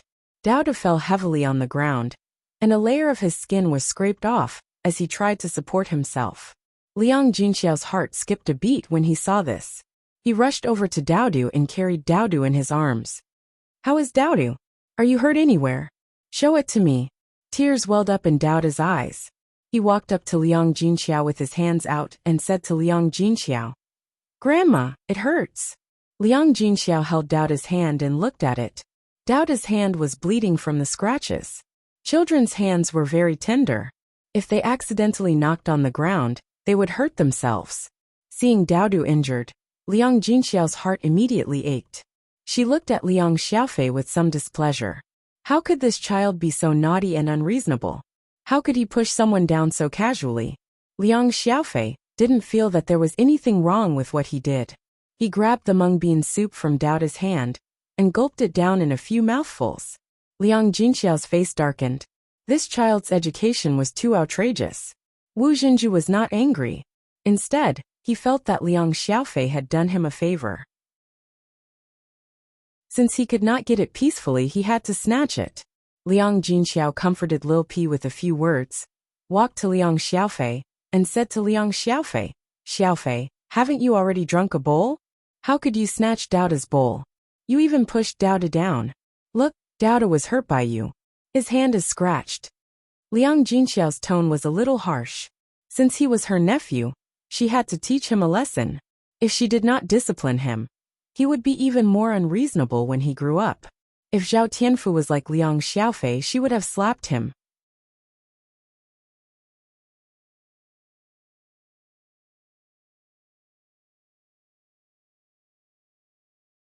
Chapter 17:12. Wu Zhenju hurriedly defended his son and said, "Eldest sister, what are you doing? Xiaofei is still young and doesn't know any better. Aren't you afraid that you'll scare him by being so fierce?" Liang Jinxiao's expression did not look good. She took a deep breath and argued with Wu Zhenju, "Second sister-in-law, that's not right. Xiaofei may be young, but it's wrong to steal from others. Not to mention he even hurt Daodu. If we don't teach him a lesson now, won't he become a bandit when he grows up?" Liang Jinxiao's words made Wu Zhenju very unhappy. Wu Zhenju rolled up his sleeves and put his hands on his waist. He said fiercely to Liang Jinxiao, "Eldest sister, who are you saying will become a bandit when he grows up? My Xiaofei only took some mung bean soup from your family to drink. Is there a need to say that he will become a bandit when he grows up? What kind of person are you? You treasure a little mung bean soup and can't bear to give it to my Xiaofei. To think that Xiaofei calls you eldest aunt." Liang Jinxiao's mouth twitched and her expression turned even uglier. "Second sister-in-law, I'm not saying that Xiaofei will definitely become a bandit when he grows up. I'm saying that children should be educated well from a young age. Otherwise, who knows what he will become when he grows up if he learns bad things. If he learns how to steal now, won't he become a bandit when he grows up? Second sister-in-law, I know that Xiaofei is your son and that you treasure him and spoil him. But you can't do this." Wu Zhenju snorted coldly and said sarcastically, "Haha, eldest sister, are you teaching me how to educate a child? Your second brother doesn't even care about my Xiaofei. What are you doing here? You're no longer part of the Liang family after marrying out. What right do you have to criticize my Xiaofei? Can't you just teach your child well? I have the final say in how my Xiaofei teaches you." Liang Jinxiao bit her lower lip. It was really tiring to argue with someone as unreasonable as Wu Zhenju. If Liang Xiaofei really followed Wu Zhenju's teachings, this child would definitely be ruined. Second sister-in-law. I don't care what Xiaofei does, but this child has hurt Daodu. He has to apologize to Daodu. Liang Jinxiao took a deep breath and said with a cold look in his eyes. Liang Xiaofei tugged at Wu Zhenju's sleeve and shook his head. Mother, I don't want to apologize. Little Fei, just apologize. It's indeed your fault for snatching other people's things.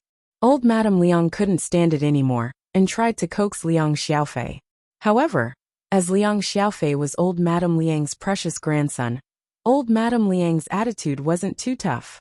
Instead, she used a negotiating tone. In the end, Liang Jinxiao's family was an outsider to old Madame Liang. They were not as close as her own grandson. Liang Xiaofei pouted and continued to refuse. No, I don't want to apologize. It's eldest aunt's fault for being stingy and not giving me mung bean soup. Old Madame Liang sighed and didn't say anything else. Wu Zhenju snorted softly. Eldest sister, we're guests today, and Xiao Fei is just a child. As an adult, why do you have to be so calculative? You're Xiao Fei's eldest aunt, aren't you? Wu Zhenju's words meant that if Liang Jinxiao didn't let Liang Xiaofei off, it would be considered as being calculative with a child. Liang Jinxiao felt uncomfortable, but she didn't want to quarrel anymore. She felt bad for making Daoda suffer like this. So what if he's a child? Can he do whatever he wants just because he's a child? A cold voice came from outside the house. Then, Zhao Yiner's figure walked into the house. Zhao Yiner glanced at Daoda's hand, and her gaze became sharper.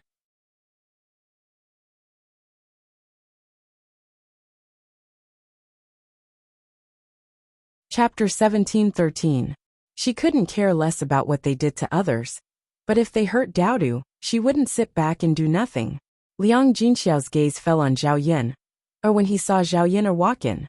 He sighed in relief because he knew that Zhao Yiner wouldn't let Daoda suffer any losses now that she was back. Wu Zhenju was slightly taken aback and looked at Zhao Yiner. Zhao Yiner's aura was so oppressive that she couldn't breathe. She couldn't help but feel a chill run down her spine. Wu Zhenju's mouth twitched and revealed an ugly and fake smile. He greeted Zhao Yiner. Yiner, you're back. Zhao Yiner sneered and ignored Wu Zhenju. She stared coldly at Liang Xiaofei, who was standing behind Wu Zhenju. Such a young child, under Wu Zhenju's nurturing, had become unruly and out of control. Now he was acting so unreasonable in her house, and even bullying Daodu. Wu Zhenju knew that Zhao Yiner was angry. He thought that Zhao Yiner was going to teach Liang Xiaofei a lesson. He quickly stood in front of Zhao Yiner and said to Zhao Yiner, Yiner, Xiaofei is just a child. Don't be too calculative with him. He was just being naughty for a while. It's not a big deal. Zhao Yiner's lips curled into a cold smile. He's just a child. It's not a big deal. You shouldn't be calculative with a child. Wu Zhenju smiled embarrassedly. Yeah, we adults shouldn't get involved when children are being naughty. It's normal for small fights to happen. Zhao Yiner didn't say anything. The smile on her face was too cold. No one could guess what Zhao Yiner was thinking. It was because of this that Wu Zhenju felt a sense of danger. Zhao Yiner walked in front of Daodu and said to Daodu, Daodu, did you hear what your second aunt said? We adults shouldn't get involved in small fights between children. Do you know if I can help you? Daodu nodded and replied in a soft voice, Mother, Daodu knows. Wu Zhenju sighed in relief. He thought that since Zhao Yiner said that, she wouldn't pursue this matter. But in the next second, Wu Zhenju's face. Zhao Yiner said softly, Since Mother can't help you, then you have to rely on yourself. We can't be at a disadvantage. How others bully you, you have to bully them back. Have you forgotten all the kung fu your father taught you? Why didn't you use it at a critical moment? Uncle Xiao Fei is so old, can't you beat him? After being reminded by Zhao Yiner, Daoda's eyes lit up. Mother, Daoda can do it. Zhao Yiner patted Daoda's head and said, Since you can, then go. Remember, don't be at a disadvantage. Mother, Daoda knows. Daoda clapped his little hands. His eyes, which were still glistening with tears, suddenly revealed a sharpness that didn't match his age. Wu Zhenju's heart suddenly tightened. His lips trembled as he asked, Yiner girl, what are you trying to do? Zhao Yun'er smiled coldly. I'm not trying to do anything. Since it's a matter between children, I naturally won't get involved. I'm just letting Dao solve it himself. Second aunt, you said it yourself. It's just children being mischievous. We'll just watch. You won't get involved, right?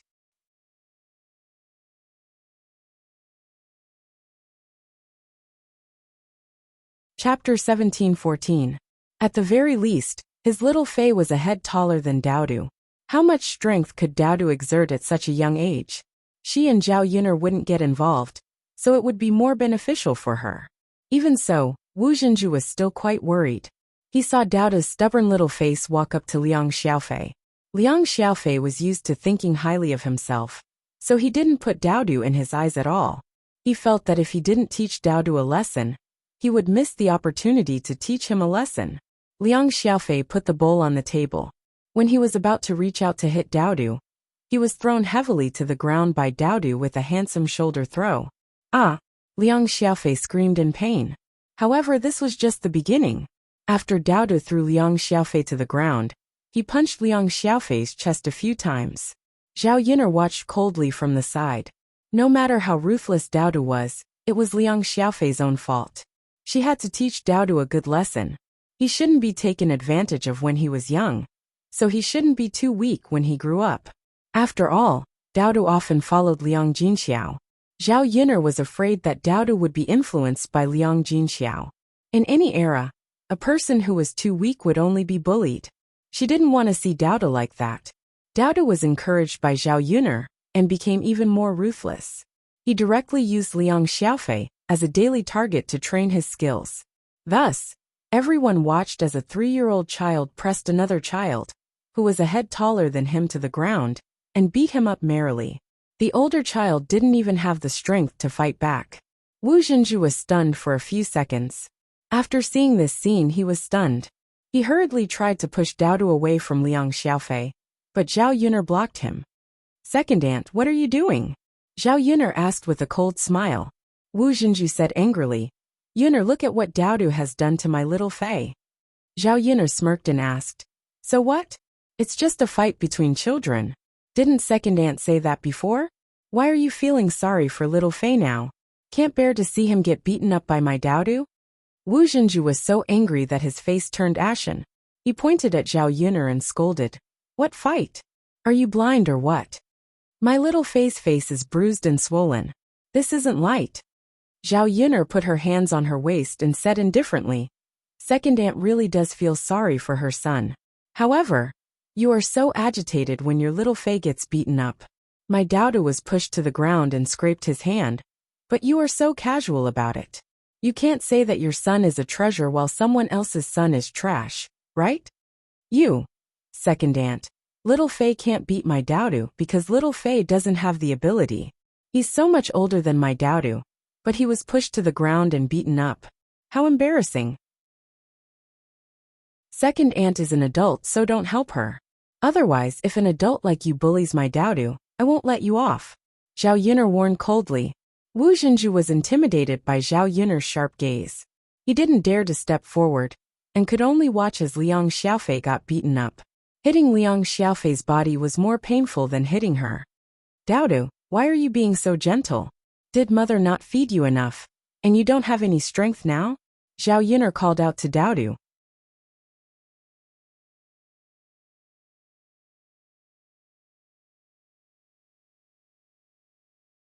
Chapter 17:15.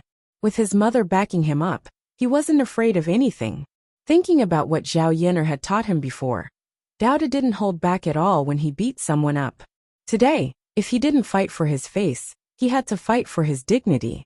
He had to beat Liang Xiaofei until he remembered that he wasn't someone who could be easily bullied.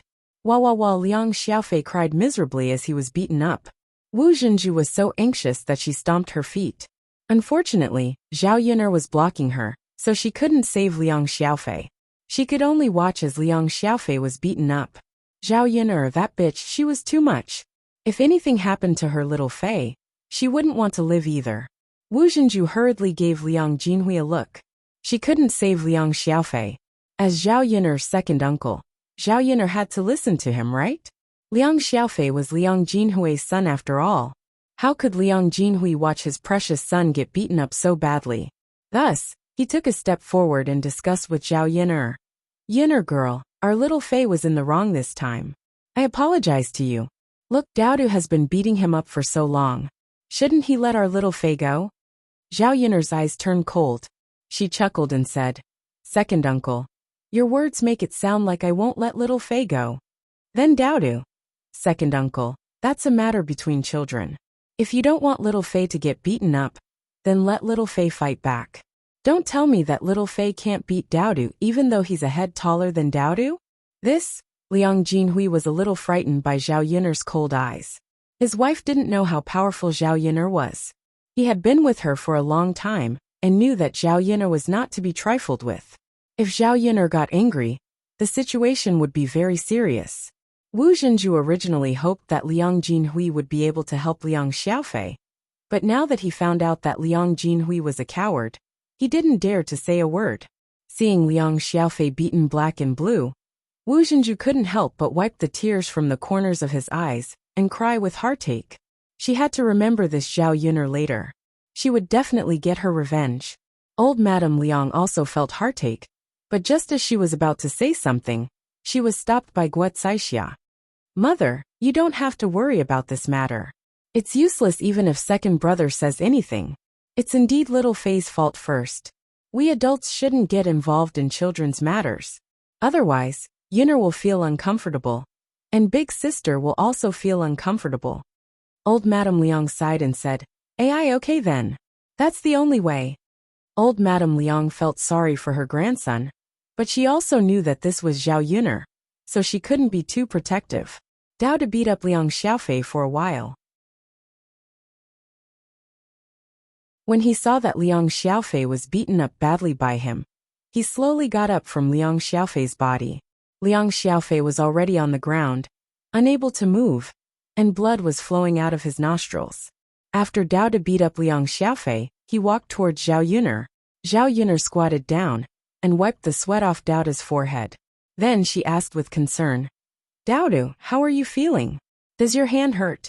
Do you want mother to rub it for you? After Zhao Yin'er said this, Wu Zhenju's mouth twitched. He was so angry. It was clearly her little Fei who was in pain. But in the end, it was Daodu who was at a disadvantage. Wu Zhenju looked at Zhao Yin'er with resentment. Daodu heaved a sigh of relief and shook his head with a smile. Mother, Daodu doesn't hurt. There's no need to rub it.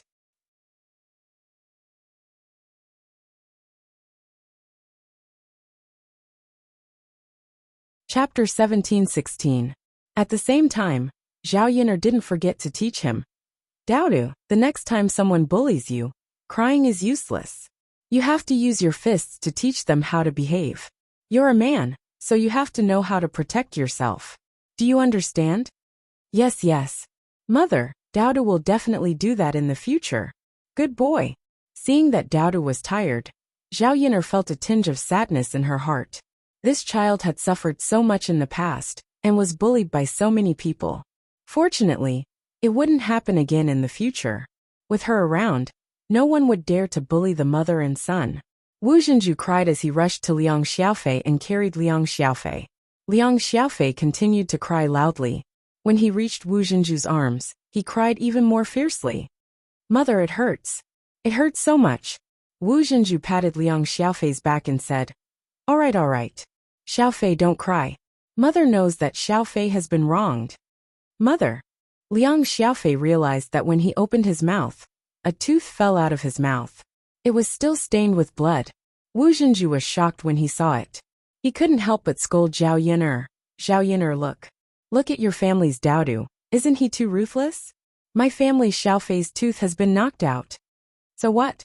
If he can't beat others, he can only be beaten. Why don't your family's Xiaofei stop teasing my family's Daodu? Otherwise, he'll have to bear the consequences. Second aunt didn't teach her child well. How can you blame my family's Daodu? Zhao Yin'er replied indifferently. She didn't care about Liang Xiaofei's injury at all.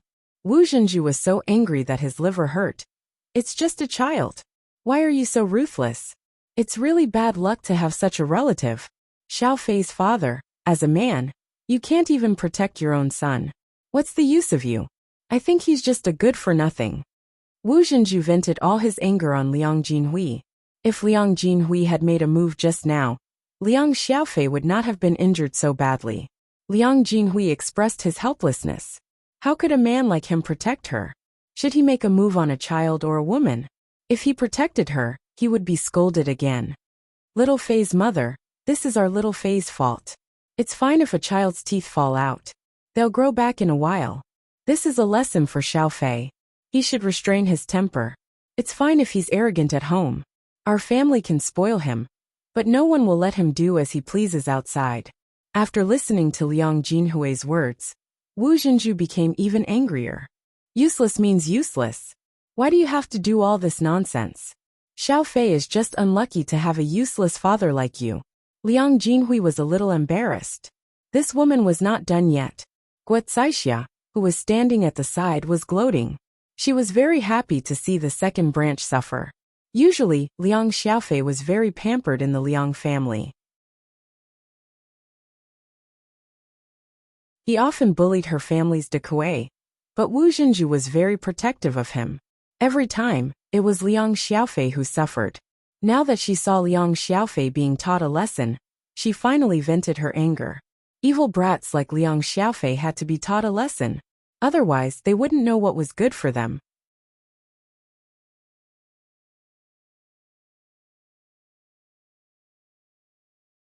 Chapter 17:17. Wu Zhenju knew that Guo Caixia was gloating over Liang Xiaofei's injury. The corner of his mouth twitched violently, and he felt like he was about to vent his anger. Now he only felt that everyone was bullying him and his mother. Xiaofei, let's go. Wu Zhenju grabbed Liang Xiaofei and walked out of Zhao Yun'er's house. What are you doing? Liang Jinhui hurriedly asked. Taking Xiaofei away. I want to go back to my mother's house. Xiaofei is no longer a member of the Liang family. Wu Zhenju said angrily. She was really angry. Her son was beaten up like this. But as a father, Liang Jinhui did not help him. He played down Liang Xiaofei's injury. None of the other members of the Liang family were good people. They all wanted her son to be beaten up. Since no one cared, she might as well take him back to her mother's house. If Liang Xiaofei followed the surname Liang behind the Liang family, it would be too good for the Liang family. Liang Jinhui immediately blocked Wu Zhenju's path and said with a serious face, What nonsense are you talking about? Don't you feel embarrassed? Wu Zhenju shouted at the top of his voice. Embarrassed? How is it embarrassing? You didn't even protect Xiao Fei when he was beaten up. Since you don't care, I'll take Xiao Fei back to my mother's house. Xiao Fei will cut off all contact with the Liang family. He's no longer a descendant of the Liang family. Liang Jinhui was also a little angry. You woman, you only know how to talk nonsense when you're angry. Xiao Fei is my son, which means he's Liang Jin's descendant. What's the point of bringing him back to your mother's house? You even said that you'll cut off all contact with him. Can you really do that? Hehe, you still know that Xiao Fei is your son? What kind of father doesn't help his son and let his son be beaten so badly? I think you're a black-hearted person. You don't care about Xiao Fei at all. The corners of Liang Jinhui's mouth twitched. He felt helpless. He didn't know what to say to such a woman. Second sister-in-law, we're a family. Why are you making such a fuss? It's just a small quarrel between children, but you're making it sound so serious. Guo Caixia stepped forward and tried to persuade her, but she only added fuel to the fire. Small fights? You knocked out my Xiao Fei's teeth, and you call that a small fight? The way I see it, they can't wait to beat my Xiao Fei to death. My family's Xiao Fei has a tough life, otherwise, he would probably be dead by now. Wu Zhenju continued to tug at Liang Xiaofei, as if he was determined to leave. Why are you making a fuss at such a bad time?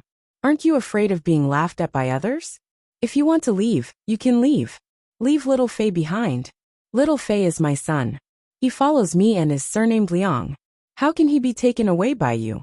Liang Jinhui was also angry and said coldly, You, why should I give you my son? You didn't help him when he was beaten up, and now you have the nerve to fight with me. Why can't I fight with you? Little Fei grew up in the Liang family, and he eats the Liang family's food. If he doesn't follow me, should he follow you? All right, Liang Jinhui, you heartless person. I must have been blind to follow you. Wu Zhenju sat on the ground and cried. Zhao Yin'er saw the scene in front of her and couldn't help but frown. She hated this kind of quarreling scene the most. It made her feel annoyed, especially Wu Zhenju, who was shouting at the top of his lungs and acting like a shrew. To put it bluntly, wasn't it because she saw it that day? It was all Doubta's fault for being too ruthless and hurting Liang Xiaofei.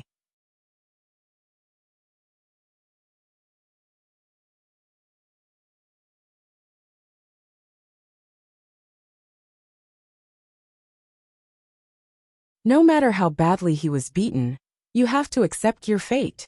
Although Wu Zhenju was afraid, he was still somewhat unconvinced as he replied. Why? How can you be so unreasonable? My family Xiaofei was only scratched by Doubtu. Look at Xiaofei's bruised nose and swollen face. Even his teeth were knocked out by Doubtu.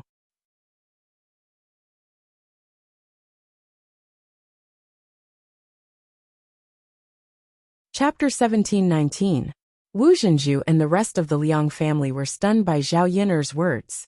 Doubtu was the son of the crown prince? How was that possible? Although Liang Jinhui and Liang Jinshan knew that Mu Lianfeng's identity wasn't ordinary, they didn't know that Mu Lianfeng was the current crown prince. If that was true, then Doubtu's identity was incomparably noble. What? Wu Zhenju asked in disbelief. He thought that he had misheard. How could Doubtu be the son of the crown prince? He was clearly a bastard. Zhao Yin'er didn't know who gave birth to him. Zhao Yin'er curled her lips and said sarcastically, Second aunt, are you deaf at such a young age? Do I need to repeat my words? Doubtu is the crown prince's son, Wu Zhenju muttered. It was already good that Liang Xiaofei was able to keep his life this time.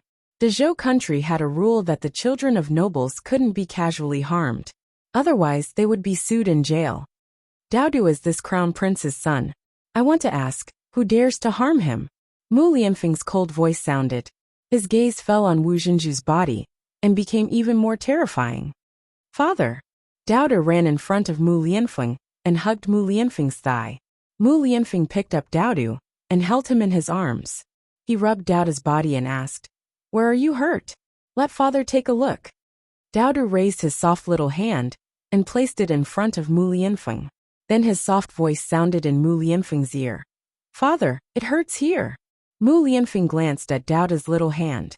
There was indeed a scratch. It was a good thing that it wasn't a big deal. Otherwise, he wouldn't let the person who hurt Doubtu have it easy, even if it was just a child. Are you better now? Much better. Later, father will help you wipe it with medicinal wine. Yes, father. Seeing the father-son relationship between Mu Lianfeng and Doubtu, the Liang family was stunned. Then, the man in front of them was the current crown prince? They might not believe it if it was someone else, but Mu Lianfeng's attire and the aura he exuded made them believe it. Liang Xinyue and Liang Xinzi looked at Mu Lianfeng with even more dazed eyes. Crown prince? What a noble status! No wonder Mu Lianfeng looked different from the rest. He was different from the villagers. This kind of man with such an extraordinary status really made people fall head over heels for him. Wu Zhenju trembled and panicked. That? Crown Prince? My family Xiaofei really didn't do it on purpose. Please don't take it to heart. Mu Lianfeng coldly hooked his lips. Don't take it to heart? Does this Crown Prince's son allow you to humiliate him?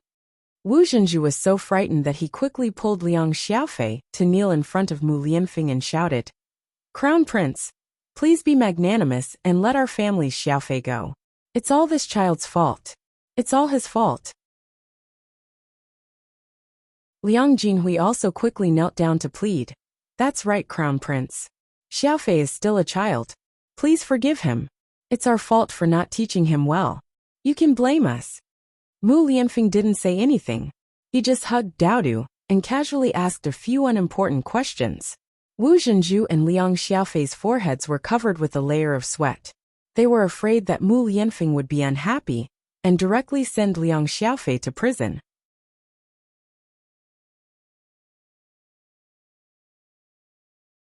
Chapter 1720. However, Liang Xiaofei didn't know any better. He broke free from Wu Jinju's grip and got up from the ground. Mother, why are you apologizing? Dao to beat me up like this. You have to avenge me. Liang Xiaofei said stubbornly. Wu Jinju raised his head and reprimanded Liang Xiaofei. You child, what are you talking about? Hurry up and kneel down. No, I don't want to. Mother, you have to avenge me quickly. I want to teach Dao a lesson and break his teeth. Mother, you love me the most. You have to help me. Liang Xiaofei didn't give up and shouted. Wu Jinju glanced at Mu Lianfeng. When he saw Mu Lianfeng's sullen face, he hurriedly reprimanded Liang Xiaofei. You damn child, if you continue to talk nonsense, I'll beat you up. If he didn't scold Liang Xiaofei like this, Liang Xiaofei would really make a scene. When Mu Lianfeng made his move, he would probably lose his life. Mother, you're a bad person. You won't help me. Liang Xiaofei shouted arrogantly. Then I'll deal with him myself. I'll definitely beat Dao to death. Liang Xiaofei revealed a fierceness that didn't match his age. He was already so young. This kind of child would definitely dare to do anything when he grew up.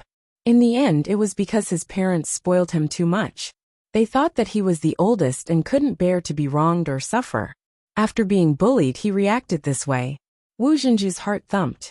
This damn child, it's over, it's over. If the heir heard this, he definitely wouldn't let her precious son off easily. Who told you to talk nonsense? Who told you to talk nonsense? Wu Jinju was so angry that he got up from the ground and slapped Liang Xiaofei a few times.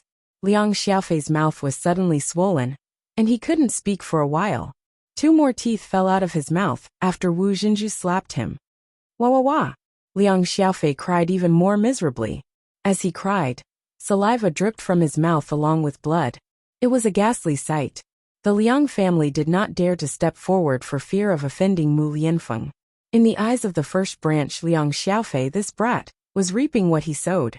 Usually, it was fine for him to bully others, but this time, he bullied a powerful person, so he would be badly battered. After this lesson, let's see if Liang Xiaofei dares to be so arrogant and willful in the future. Wu Jinju did not expect that he would be so heavy-handed. He immediately felt his heart ache. After all, Liang Xiaofei was her precious son. Usually, she could not bear to even touch a single strand of his hair. This slap was so heavy that it knocked out 2 more of Liang Xiaofei's teeth. Seeing Liang Xiaofei's swollen mouth, Zhao Yin'er did not have a trace of sympathy. Liang Jinxiao was a soft-hearted person. After seeing this scene, he stepped forward to mediate. All right, let's forget about this matter. Heir presumptive, fortunately, Dao is not too injured, and Xiaofei has also learned his lesson. I don't think he will dare to do it again. Mu Lianfeng gave Liang Jinxiao face and responded. Since that's the case, let's forget about it as Auntie says. Liang Jinxiao smiled gratefully, then turned to instruct Wu Jinju and Liang Jinhui, second brother, second sister-in-law. In the future, you should remind Xiaofei not to cause trouble and teach him well. Otherwise, Xiaofei will suffer again like today. Wu Jinju wiped the tears from the corners of his eyes and nodded.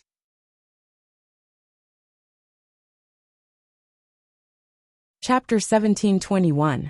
Wu Jinju sighed deeply in his heart. He could only let his Xiaofei suffer. It was one thing for this child to bully others on a daily basis, but this time, he bullied Dao every day. For a moment, Zhao Yin'er's house fell into silence.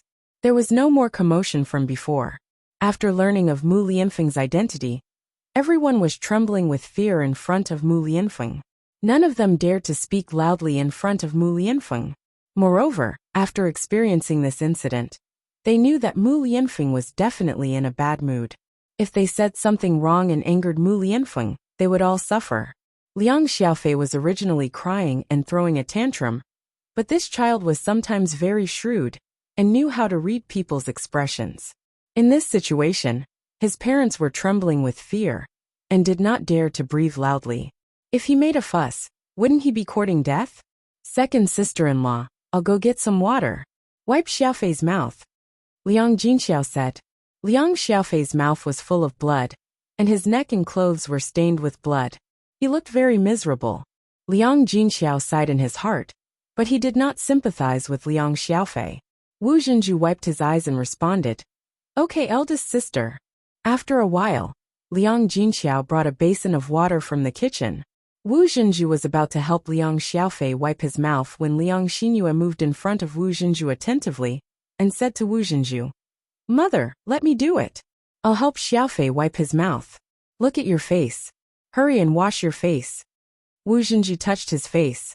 Because of the tears and the sticky snot, he could imagine his current sorry state. Thus, he said to Liang Xingyue, "Okay, you help Xiaofei wipe his face. Mother will wash my face." "Okay, mother," Liang Xingyue replied. However, Liang Xinyue's movements were a little awkward. It was as if she was trying to show off and attract attention. Liang Xinyue dipped the towel in the basin and stole a few glances at Mu Lianfeng. Her ears were red. It was obvious that his little wife had seen the appearance of the man she admired. All of Liang Xinyue's actions fell into Zhao Yiner's eyes. Zhao Yiner's heart was clear. Could it be that her cousin had taken a fancy to Mu Lianfeng? Zhao Yiner was not angry. After all, Mu Lianfeng was an outstanding man. Not to mention his status, he was handsome. It was normal for teenage girls to fall in love with him. The more people who liked Mu Lianfeng, the more it proved that Mu Lianfeng was charming. It also showed that her taste in men was good. However, Liang Xinyue could only think about it. Her man could not be coveted by anyone. Otherwise, she would not be easy to provoke. Liang Xinyue was so attentive because she hoped that Mu Lianfeng would notice her and look at her. Maybe Mu Lianfeng would take a fancy to her after seeing her charming appearance. Not to mention being married to Mu Lianfeng as his wife. As long as she could be Mu Lianfeng's concubine, she would be happy. Being with such a handsome man was a very happy thing. Moreover, she could eat and drink well with him and live a rich life. Liang Xinyue's little thoughts were seen through by Liang Xinyue. Liang Xinyue was usually more reserved and low-key than Liang Xinyue. How could she be as scheming as her? Seeing Liang Xinyue shamelessly trying to attract Mu Lianfeng's attention, Liang Xinyue secretly cursed.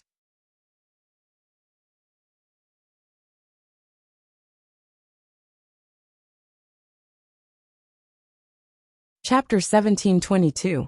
Normally, Liang Xinzi couldn't stand Liang Xinyue's mouth. And this time, she despised it even more. She silently hoped that Mu Lianfeng wouldn't look at Liang Xinyue, and that he wouldn't be captivated by Liang Xinyue's seductive appearance. What disappointed Liang Xinzi was that Mu Lianfeng did indeed look at Liang Xinyue, and his gaze was somewhat deep. When Liang Xinyue saw that she had attracted Mu Lianfeng's attention, her heart immediately bloomed with joy. She shyly lowered her head, and her movements became even more bashful. However, Liang Xinyue didn't pay attention, and the strength of her hand that was wiping Liang Xiaofei's mouth suddenly increased by quite a bit. Liang Xiaofei screamed. Liang Xinyue was shocked by Liang Xiaofei, and couldn't help but scold Liang Xiaofei. "What are you yelling for? Aren't you afraid of scaring people to death?" Liang Xiaofei glared at Liang Xinyue, and complained unhappily. "Sis, you hurt me, and you don't allow me to scream?" Liang Xinyue rolled her eyes at Liang Xiaofei. "You deserve it. Who told you to cause all this trouble? I was kind enough to help you wipe your mouth, and you didn't know how to endure the pain." Liang Xiaofei's resentful gaze fell on Liang Xinyue, and he muttered, "Sis, you were distracted by Doubta's father, and that's why my mouth hurt. You still have the nerve to scold me." After Liang Xiaofei finished speaking, everyone in the room looked at Liang Xinyue. Liang Xinyue immediately blushed. When Liang Xinzi saw this, she couldn't help but cover her mouth and secretly laugh. This Liang Xiaofei's words were too honest, but what he said was the truth. Looking at Liang Xinyue, he felt a little embarrassed. A big girl like her was actually staring at another man like a love-struck fool. Liang Xinyue's face turned even redder. She was a girl after all. She still had some sense of shame. Liang Xinyue used even more force and scolded Liang Xiaofei. "Do you still know how to talk, you damn child? It hurts, it hurts, it hurts." Liang Xiaofei cried out in pain again. "Humph." Liang Xinyue snorted. She couldn't wait to teach Liang Xiaofei a lesson. She didn't feel the slightest bit of heartache. Liang Xiaofei angrily pushed Liang Xinyue's hand away. When he saw Wu Zhenju come in, he hurriedly rushed to Wu Zhenju and complained to Wu Zhenju. "Mother, Don't let sister wipe my mouth. She wiped my mouth until it's rotten. It hurts so much. Wu Zhenju glanced at Liang Xiaofei's mouth and couldn't help but scold Liang Xinyue. Don't you know how to wipe Xiaofei's mouth? Can't you be gentler and more careful? Why did you put so much force into it? Look at Xiaofei's mouth, it's even more swollen. Liang Xinyue curled her lips and said, he deserves it. Who told him to spout nonsense? Liang Xiaofei was unconvinced and complained. Sister, when did I spout nonsense? Weren't you staring at other people's men like a love-struck fool?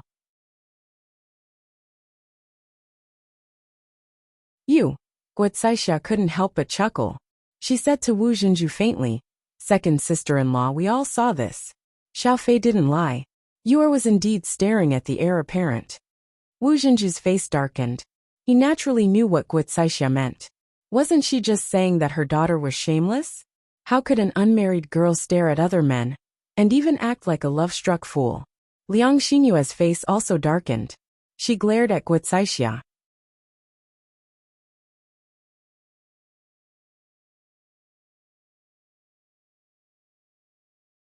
Chapter 1723.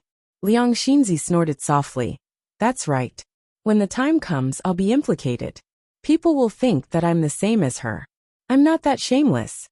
Liang Xinyue and Wu Zhenju's expressions became even uglier. Liang Xinyue had a bad temper. She replied unhappily, who are you calling shameless? Don't tell me you don't know who I'm talking about? You. Don't go too far.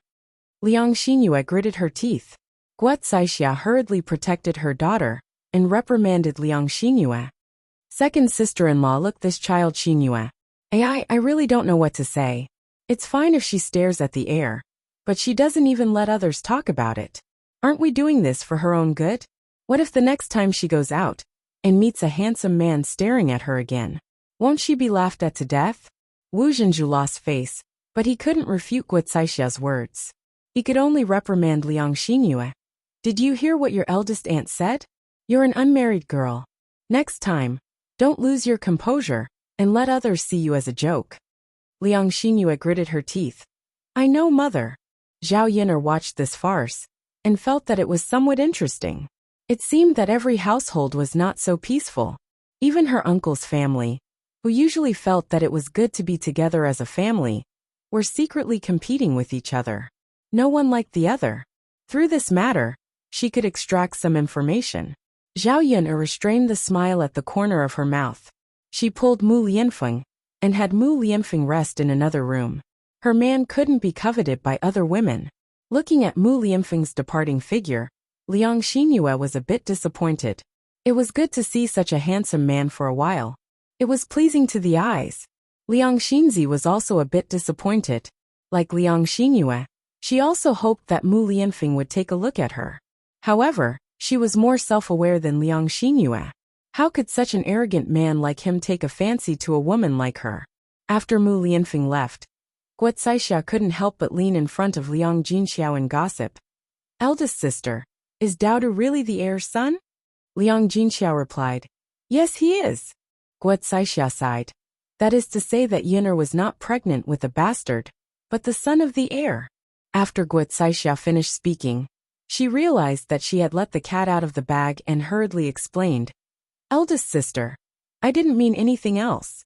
People were spreading rumors that Yin'er was pregnant with a bastard. I didn't expect it to be the heir's son. This is too unbelievable.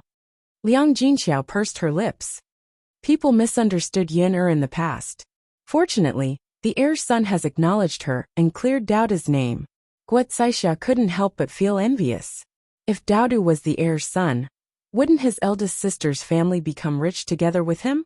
With the heir's status, wouldn't their family be able to live a good life? She was wondering why his eldest sister's family was living so comfortably. They were building a big house and living here and there. It turned out that they had hooked up with the heir's son. With the heir's son around, how could they not live well? Eldest sister, Yin'er is really lucky to have given birth to a son for the heir's son. She has finally earned back all the hardships she suffered in the past few years. Liang Jinxiao nodded in agreement. Yes, Yin'er did suffer a lot because of the groundless framing.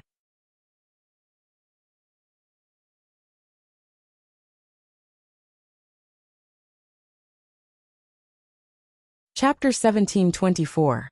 From Guo Zaixia's point of view, there was nothing special about Zhao Yin'er. At most, her looks could be considered delicate, but she was not the kind of beauty that would attract people's attention at a glance. With Master Shizi's status and looks, he would definitely not fall for a girl like Zhao Yin'er. So Zhao Yin'er must have used some tricks to get pregnant with Master Shizi's child, right? If that was the case, Guo Zaixia would find out more about it, so that her daughter could give it a try. If her daughter could give birth to Master Shizi's children, she would be able to live a life of luxury like Liang Jinxiao's family. Liang Jinxiao was slightly stunned. She really did not know how to answer Guo Zaixia's question. She did not even know how Zhao Yin'er had gotten pregnant with Master Shizi's child. So she could only reply, "This was an accident." Guo Zaixiao thought that Liang Jinxiao deliberately kept it a secret, because she felt that Zhao Yin'er's pregnancy with Master Shizi's child was not honorable. She pursed her lips resentfully. She was curious, but she was too embarrassed to continue asking. An accident? How could it be an accident? Why did such a good thing happen to their family instead of other people? Anyway, she did not believe it. Zhao Yin'er led Mu Lianfeng into the house. When Mu Lianfeng saw that Zhao Yin'er was not in high spirits, he could not help but ask, "Yin'er, what's the matter?" Zhao Yin'er pursed her lips and said to Mu Lianfeng, "Sai, I'm amazed by your face." "What's wrong with my face? It's too easy to attract bad suitors." Mu Lianfeng's face twitched. He smiled embarrassedly and said, "Yin'er, you can't blame me for this. I didn't want to look like this. I was born this way. Why don't I use the knife to cut myself a few times now? If I get a scar later, I won't be handsome anymore. There definitely won't be other women staring at me. Naturally, it won't attract any rotten peach blossoms." Pfft! Mu Lianfeng called out to Zhao Yin'er. This man was a little too harsh on himself. "Forget it. You have such a beautiful face. It would be a waste to have a scar on it. But you can go out less in the future. You can only show it to me." As Zhao Yin'er spoke, she moved closer to Mu Lianfeng and lifted Mu Lianfeng's chin, teasing him ambiguously. However, Zhao Yin'er didn't know that her actions had drawn fire to herself. Mu Lianfeng suddenly pulled Zhao Yin'er into his arms. Zhao Yin'er whispered, "Mu Lianfeng, what are you trying to do?" "I want to do you." Pfft! Zhao Yin'er choked again. She blinked in disbelief. Did these words really come out of Mu Lianfeng's mouth? That's not possible, right? Usually, Mu Lianfeng was very serious. When did he become so coquettish and say such words? What are you saying?" Zhao Yin'er blushed and pouted. "I said I want to do you." Mu Lianfeng repeated. Zhao Yin'er glared at Mu Lianfeng and said unhappily, "Saying such shameless words in broad daylight, aren't you afraid of being heard by others? Don't you have any shame? In any case, you're still an heir, aren't you?" Mu Lianfeng didn't take it seriously and replied, "So what if I'm an heir? Can't an heir be interested in having sex? Confucius said that food and sex are human nature. If I say such words to my wife, who can laugh at me?" That you're tuning in to the Journey of the Soul YouTube channel. Don't forget to subscribe and join us on this journey to catch the most captivating stories.